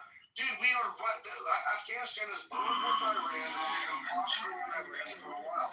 We do not like the mullahs in Iran, and I don't really like them either myself. But what I caution against is overthrowing these countries and destabilizing the region because all it becomes like it's fucking. Let me give you a theory to see if you agree with it. So we were in Afghanistan for 20 years. We used the justification to enter into Afghanistan to find the lot and so on and so forth. So I'm saying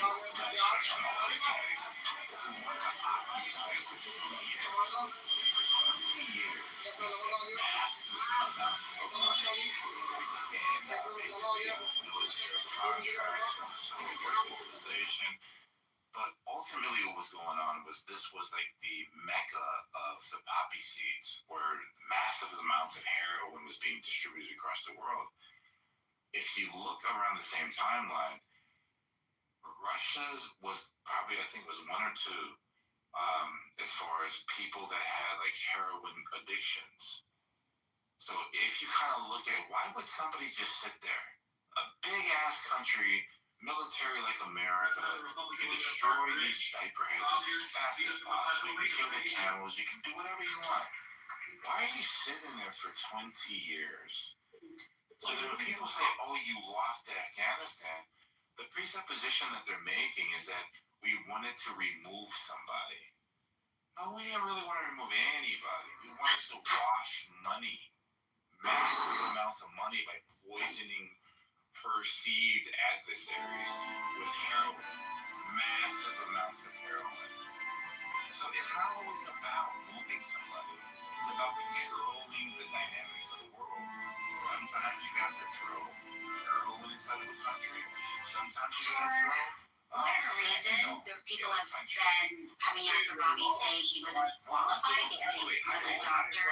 And I just wanted to point out that there a 90% of the around the same HHS timeline. Now this could all be like correlation, right? But if you look at Russia's biggest epidemic, so to speak, it was heroin addiction. So then you would have to ask the question, if Afghanistan is the mecca of heroin production and America's occupying Afghanistan, where's all this heroin being dumped off to? Oh, okay. So you're saying that America's involved with the sale of heroin? With the cultivation and then poisoning the Russian citizens. But if you look at it comparable to what the narrative is for here in America, who are we blaming for the fentanyl epidemic? China. We're blaming China. Yeah, go ahead. Hold on. So you really? Okay.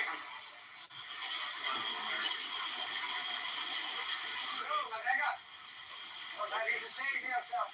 I have been wrong. My lordship. Yeah, I don't say so. Certainly. If I am not much mistaken, this myself to be short of thousand pounds, whose cattle is mean, and whose spectacle is abducted.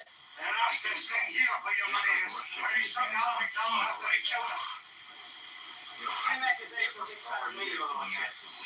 That's the word for this man. You have proofs of these matters. You have my word on it. I think it will take more than that. Yeah, the nature of this time, your lordship, I don't know what is true.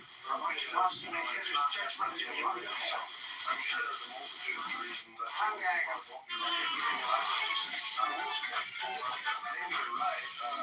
I know that we got synthetic, they can make synthetic chemicals and lots of because they don't want to need natural shit.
Not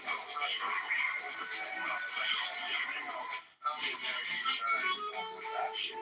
So I think that this is a bullshit reason. It's just a piece of military industrial complex so they don't blow his head off like JFK did, and when he fucking turned down the Bay of Pigs invasion, and didn't want to escalate the Vietnam War, more than 16,000 special forces advisors. As soon as they killed JFK, within 3 to 5 years, LBJ had fucking 500,000 U.S. soldiers in Vietnam. I'm telling you, our military powers, the military industrial complex is extremely powerful and embedded in our politics and our government. And if you go against these guys, and I think that him getting shot at has a lot to do with him not wanting to funnel more weapons and money into Ukraine, and him not basically, throwing the ball or entertaining the military industrial complex. And so him posturing to the Mexicans, and labeling them as fucking international terrorists, which they kind of are, and him doing this to Venezuela is really just an appeasement of the military industrial complex. Not a really clear-cut justification to do it. I think it's going to make it more expensive for Americans at the end of the day. Higher groceries, higher gas prices, higher everything if we continue on the straight path that we're doing. We no longer make anything. We no longer manufacture anything. All we do is fight foreign wars. And look where it's getting us. High debt, high gas prices, high food, and it's no end in sight. I want it to stop. I want to change. And that's what I want, So Venezuela, you're saying it's also because of the oil, not just. It's not just the oil. It's not quite clear cut. It's also they don't like Maduro because if you look, Venezuela used to be a very high oil producer.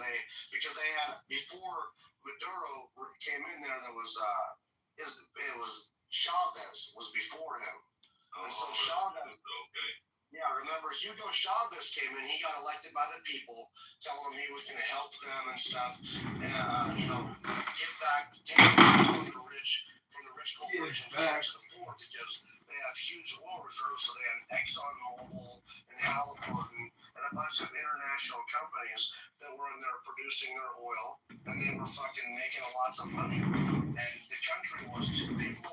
They had their rich people, their poor people, just like America. But people didn't like that. And so they elected Maduro, or Hugo Chavez, and his henchmen come in there, and they nationalize the oil companies. So basically they make it to where these international companies could no longer own it. So he made it to where they had to be state-run. He took over all the oil wells, and then put in his friends. And his friends didn't have the expertise to run these oil companies, and so their oil production collapsed, and their money fucking collapsed. And initially, he was giving a lot of this money from the oil wealth to his people to gain fucking popularity, but it all fucking fell out. Now they're in extreme poverty, and Chavez got fucking elected on a bullshit fucking scheme. And he's doing the same thing, and people are getting victimized like a motherfucker. But if you think that's justification to invade a country, then I argue we should do the same thing in North Korea, because there's a lot of motherfucking people that are literally behind fucking bars and fucking concentration camps. This is a bullshit military corporation venture, folks. I'm telling you now. This is not a justification to invade this country. That's what it is they want. They want the oil production on the fucking national market to come back. That's the justification to invade Venezuela. It is not drugs. Because if you tell me, bro, those fucking boats, we've blown about, 20 or 40 up, bro.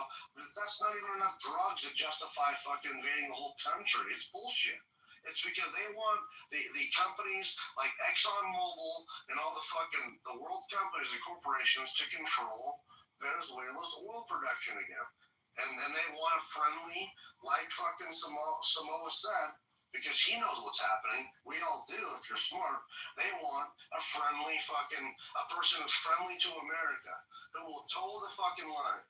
And I understand that. I get it. But that does not always work out, and it seems to bite us in the fucking ass. And I argue that we don't have any business doing another regime change in another fucking country when we got so much problems here. You know, it has not worked in Iraq. It has not worked in Libya. It has not worked in Syria. And I argue it's probably not going to work in Venezuela. But they want us to pump more fucking money in there, and we are struggling back at home. All I'm asking is to stop doing oversimplification. Like all these things to you, they all make sense. So like I was just looking this up again. So look at the quote unquote America's adversaries that we have, right? 2001, the amount of heroin that was being pushed out of Afghanistan was 130 metric tons. While we occupied it in 2001, it increased to 300,000 tons. Metric tons, 400, 500, until it peaked at 800,000 tons. While we were occupying Afghanistan, it was responsible for 92% of the global supply of opioids, of heroin. Now, if you look at the same timeline, these are the top 3 countries that were affected negatively through addiction of heroin. Just tell me if you think that these countries sound familiar to you. Number 1, Afghanistan. Number 2, Iran. Number 3, Russia and Bosnia. So these are all quote-unquote America's adversaries that for some mysterious reason were victims of the uptake of heroin while America was occupying Afghanistan up to 92% of the global supply of heroin. So we wasn't in there destroying the shit. We was in there producing the shit. Well, honestly, all you're doing is fucking supporting what I'm arguing, that America does some shenanigan shit. Now, this isn't me and you. This is not nothing. You don't remember me saying ends justify the means? Like, what do you think that means? Well, what are you talking about, bro? Like, we fucking basically armed the Taliban to a legitimate fucking military power.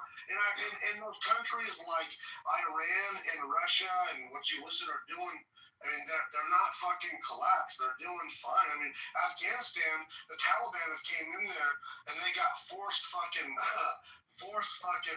cleanup. It's actually a pretty successful addiction program, and to stop these people. Basically, if you don't pass, eventually they'll just kill you. So it's pretty successful, And then when you look at Russia, man, their economy, no matter what they say, is actually slowly growing. They are not losing this war. So and you look, they're actually in a better position than they were back when we were fighting in Afghanistan, because now they're actually taken seriously, and people are fucking taking it so seriously that Europe is starting to rearm. So I don't understand what it is that, it didn't really help. I mean, but what you're saying is plausible. I don't know. So one of the biggest criticisms of America, or one of the biggest analysis that's offered for America, is the only way that it's going to implode is from within.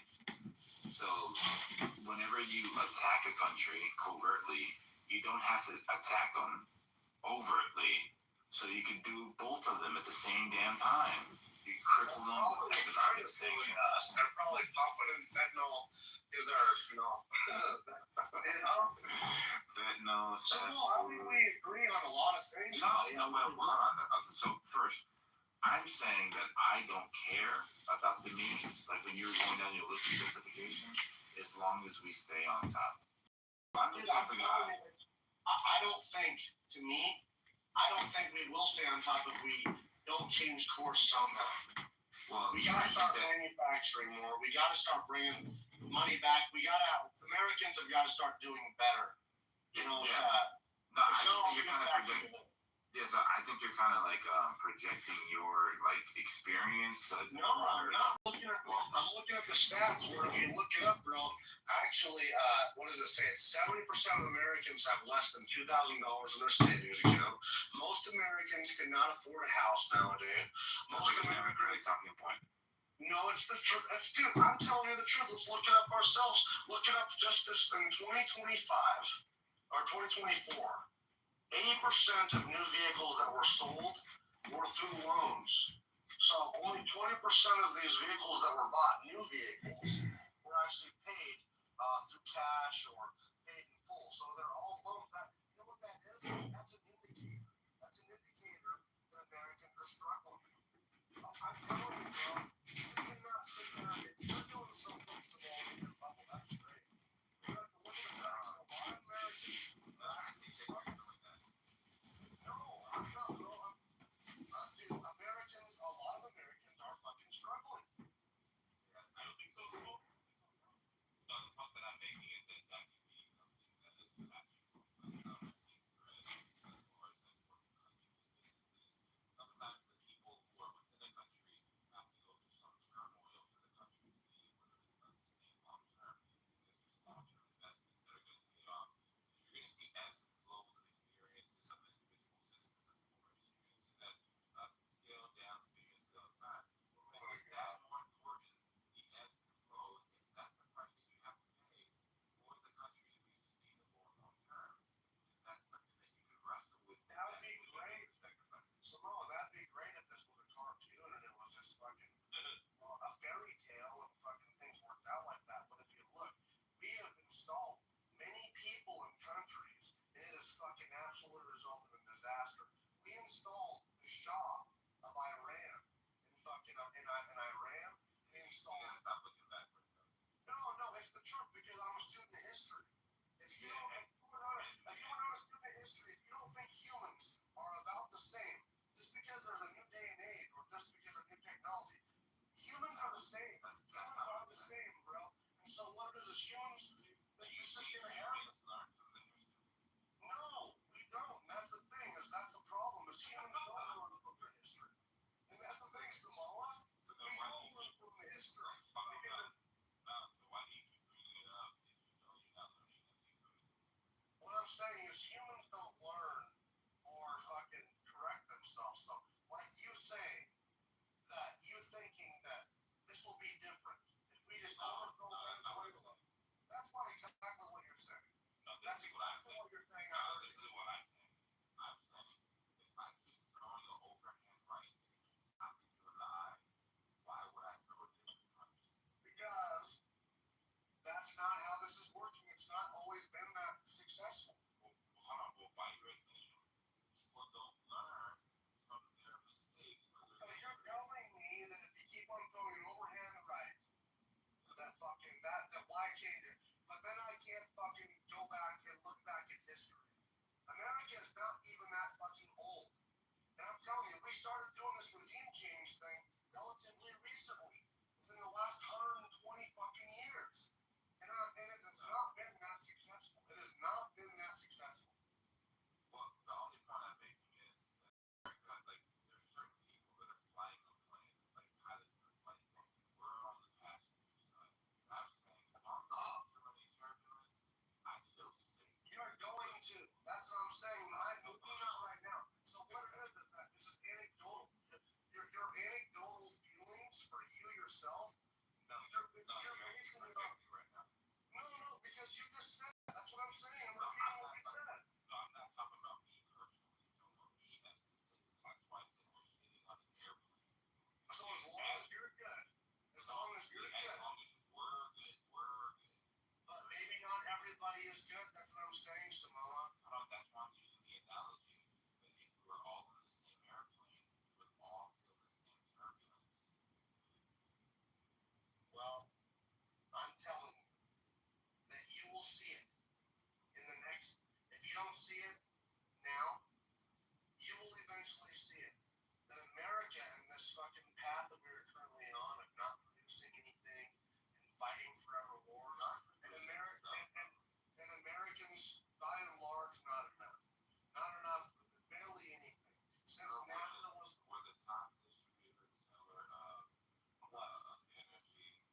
reason why Ford and you guys know December now, Ford CEO praised his tariffs because it protects the domestic business scene. So companies here don't have to compete with cheaper cars that are beautiful, and that's why Toyota makes specific cars here in America so they can dodge the tariffs. That's why car companies are opening up. I don't really believe with Ford because they were caught in 1993 using slave labor in Russia. Dude, Ford is not that ethical. So like, why are you opening up your moral force here? Because, bro, I'm telling you, man, they can lie to Trump all they want and say they're going to be bringing it home, but I don't fucking buy it. No, but the tariff is specific. That's why Canada's at an uproar. Because any cars that are made here dodge the 25% tariff. That's why you see Ford dealerships right now putting up these our prices are the same. They're not affected by tariffs. You don't know anything about that. Honestly, I think that's like I said. I mean, I support tariffs. I mean, I support tariffs because I'm a student of history. And No, you can't support tariffs if you're complaining about the grocery prices. Why is that? Because the tariffs are directly the reason why certain grocery prices are up. Oh my God, dude! Are you telling me grocery prices were not expensive before fucking Trump got it? Because my grandparents owned 2 grocery stores, dude. And I'm telling you, grocery prices were expensive before Trump got in office. Grocery prices went up. And for the sake of conversation, let's go ahead and let Omar get on the seat after you go. No, just jump in. I don't know.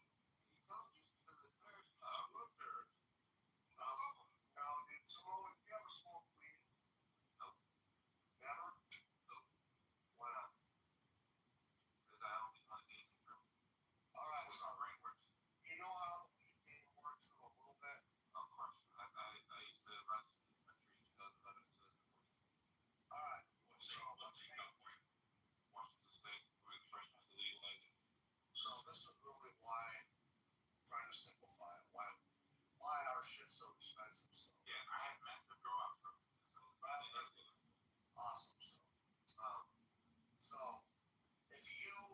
So when I used to buy weed when I was 15, I never knew the guy who had the weed. I always had to find someone who knew the guy who had the weed, right? Right. So a go-between. So when it's going between a bunch of hands, these motherfuckers are gonna pitch it. Slowly but surely, they're gonna get their fee, right? You know, the fee of transportation, the fee of shipping, whatever. It's almost like America. So finally, when I started finding the guy who had the weed, shit got cheap as fuck. It was my dad. But it doesn't matter, like my dad or whatever, but you know, like or a guy who had the fucking weed, you know, the bull canal. 2 of the fucking hair. Only had one I turned to be an adult. They used to bump me as a kid. So anyway, you know, that's the same thing here, bro. If America is making shit, obviously it's gonna be a lot cheaper to ship that stuff across state lines or in America. When you got a bunch of fucking hands going through with this global supply chain, everyone wants their cut. I want to make boats somehow. That's my fucking plan. I'm a plastic welder on the side. I eventually want to make high-density polyethylene boats for America. I understand that I can only make money off this, and I can only really be successful if I make it as affordable as possible with having quality. So what I want, because my mom was like, well, you need to go and find, dealerships or outdoor stores like Cabela's to sell your stuff. And I said, no, Mom, because those people are obviously going to want their fucking cut. If those stores want to sell your product, you're going to have to fucking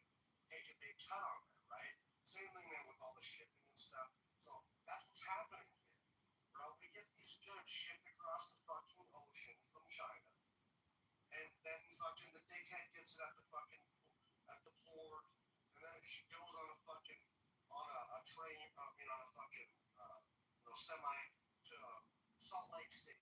This is where my grandparents were getting their good school. We have Super Valley, so all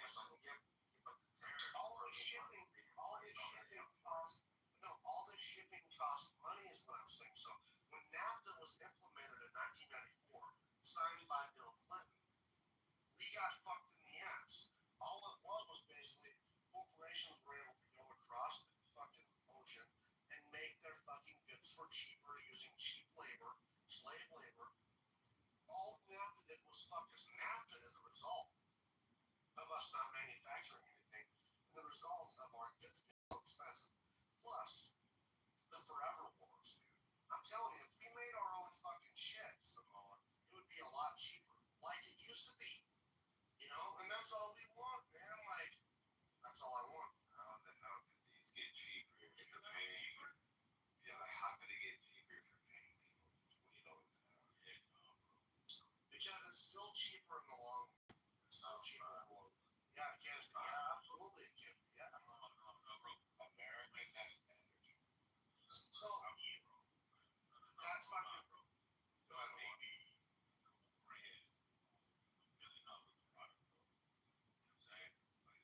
Container ships, tractor trailers, all in a lot of product really made us famous.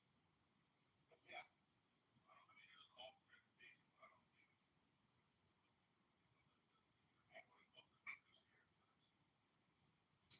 Why is that when you can fucking buy a vehicle that was made in America for a lot cheaper back in the day, or you can fucking buy a house that was made in America for things were fucking more affordable and of higher quality back in the day. And Samoa wants to talk about the end, the means to an end, or what the ultimate goal is. Yeah, you might pay a little bit more, I don't think that we'll pay that much. More. But the product is going to be of higher quality, of higher goods. We can go back to that, buddy. And listen to me. Do you really think it's cheaper when we have shrinkflation happening everywhere? Do you really think it's cheaper when our fucking vehicles are being replaced by plastic fucking parts, dude? I'm telling you, quality's going down. Cost cutting measures are going fucking up.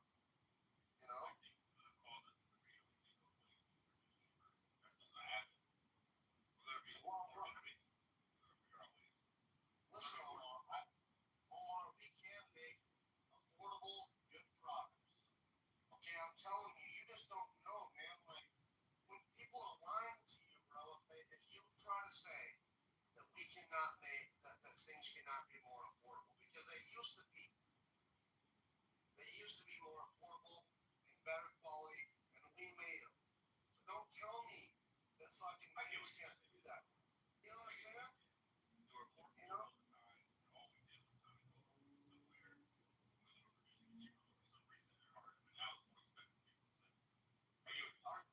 Our quality's going down.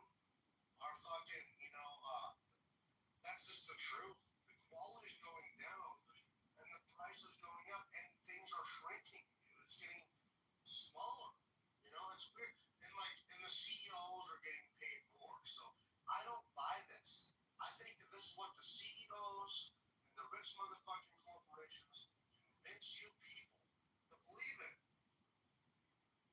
That's not,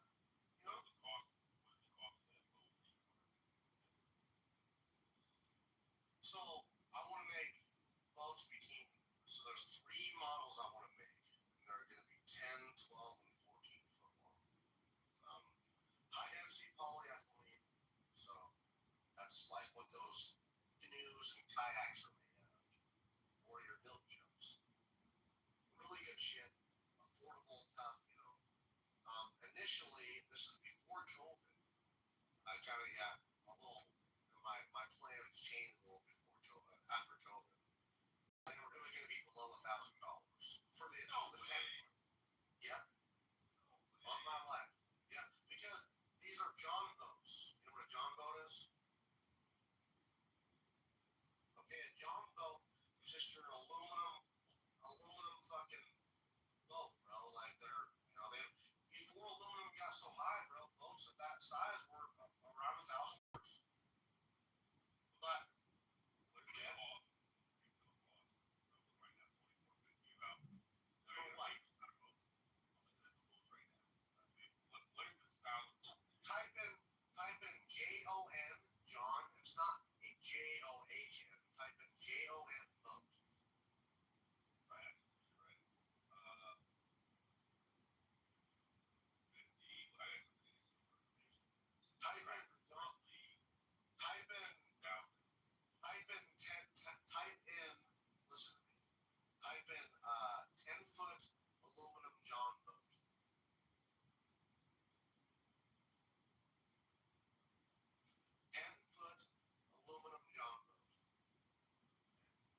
was selling my boats for under $1,000.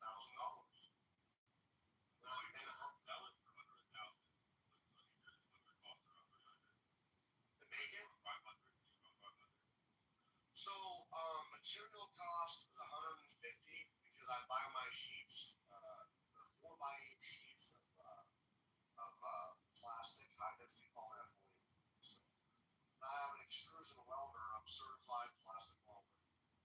And so, material cost were $150, and labor cost, you know, it was going to be basically $250, about $300, $250 to $300 to make it. That's material cost and labor. Why do you think I can add material now? I'm still going to. No, what I'm saying is, why is the industry or margins are going? They are starting to. So aluminum, so this is the problem why I like, so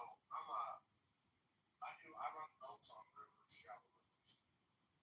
And so, when I started doing it, I tried doing it with an aluminum boat, and I sunk my fucking boat down here, because I popped the hole right in the back of it.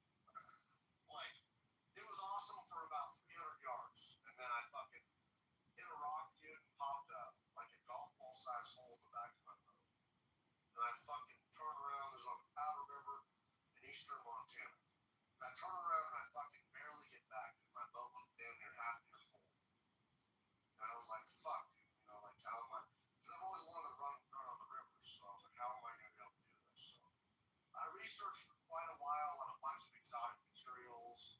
Initially, I looked at plastic, high density polyethylene, and thought, it's heavy, you know, I need something better. So I looked at a bunch of, like, basically, what is it, fabric, what do they call that fucking, not fiberglass,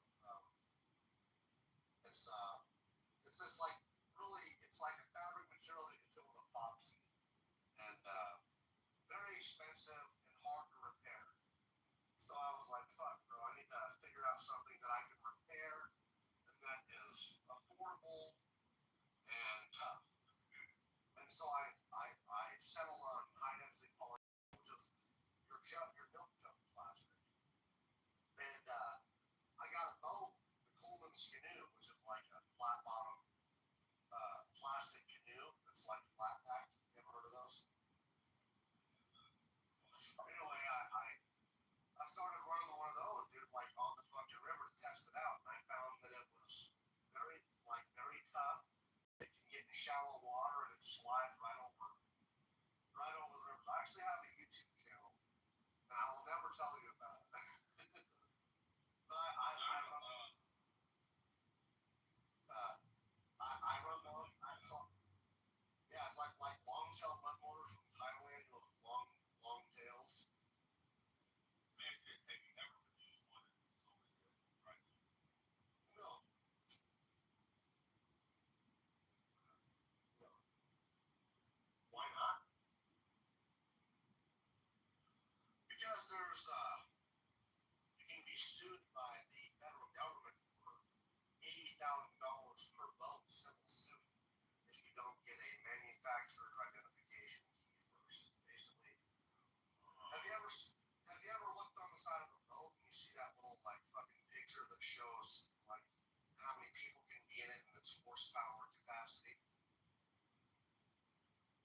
tired of picking dead people out of the water.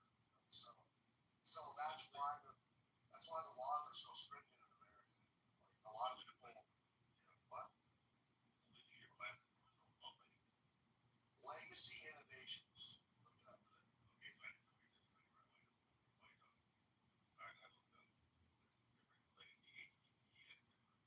No, that's not.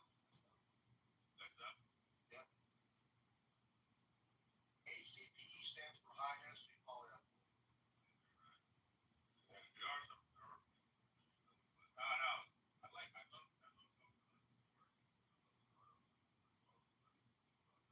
Yeah.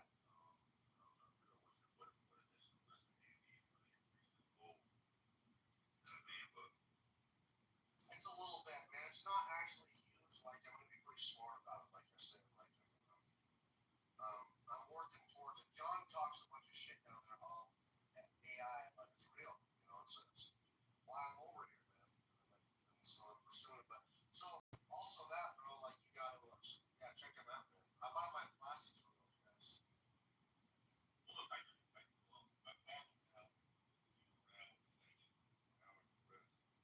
Yeah.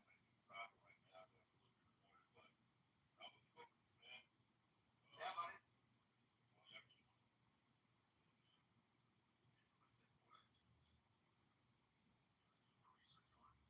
It's pretty cool. I'm kind of a nerd, dude. So I'll talk your ear off. You want to talk about something?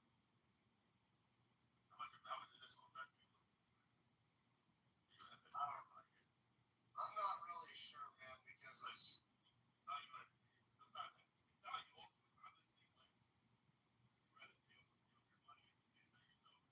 Yes. Well, you gotta understand, man. I've done so much research, and like 90% of small companies fail within the first like 5-10 years. So I gotta be smart about this. Make sure I'm passing on as much savings with the customer as possible. You understand? And like, I just gotta make sure the place that I have that I build it doesn't have to be a trap. We're talking about like a garage, a shop. And I had a shop I was renting where I lived in eastern Montana, but I relocated 2 years ago to northwest Montana so I can get closer to the water and more people. And so it's a little more expensive over here. I'm planning on buying some property here soon. But yeah, I want to just have a garage and a place that I own for sure, and then just start pumping them out. And I'm going to target the northwest. We're talking about from Montana all the way to Seattle. I'm going to target the northwest because there's a huge boating culture. Pass on the savings as much as I can to the customer. Let everybody know. Just show them that I have quality and they're good boats. And that's all I need, bro, to fucking start building. Right. So, right. And all we can get your investors. It's always good to show your own concept and your sales and when you come negotiate, get more leverage. So now you guys know this what happens with the time. I appreciate it, man. Yeah, I definitely okay, bro. All right. I'll talk to y'all later, buddy. See you guys.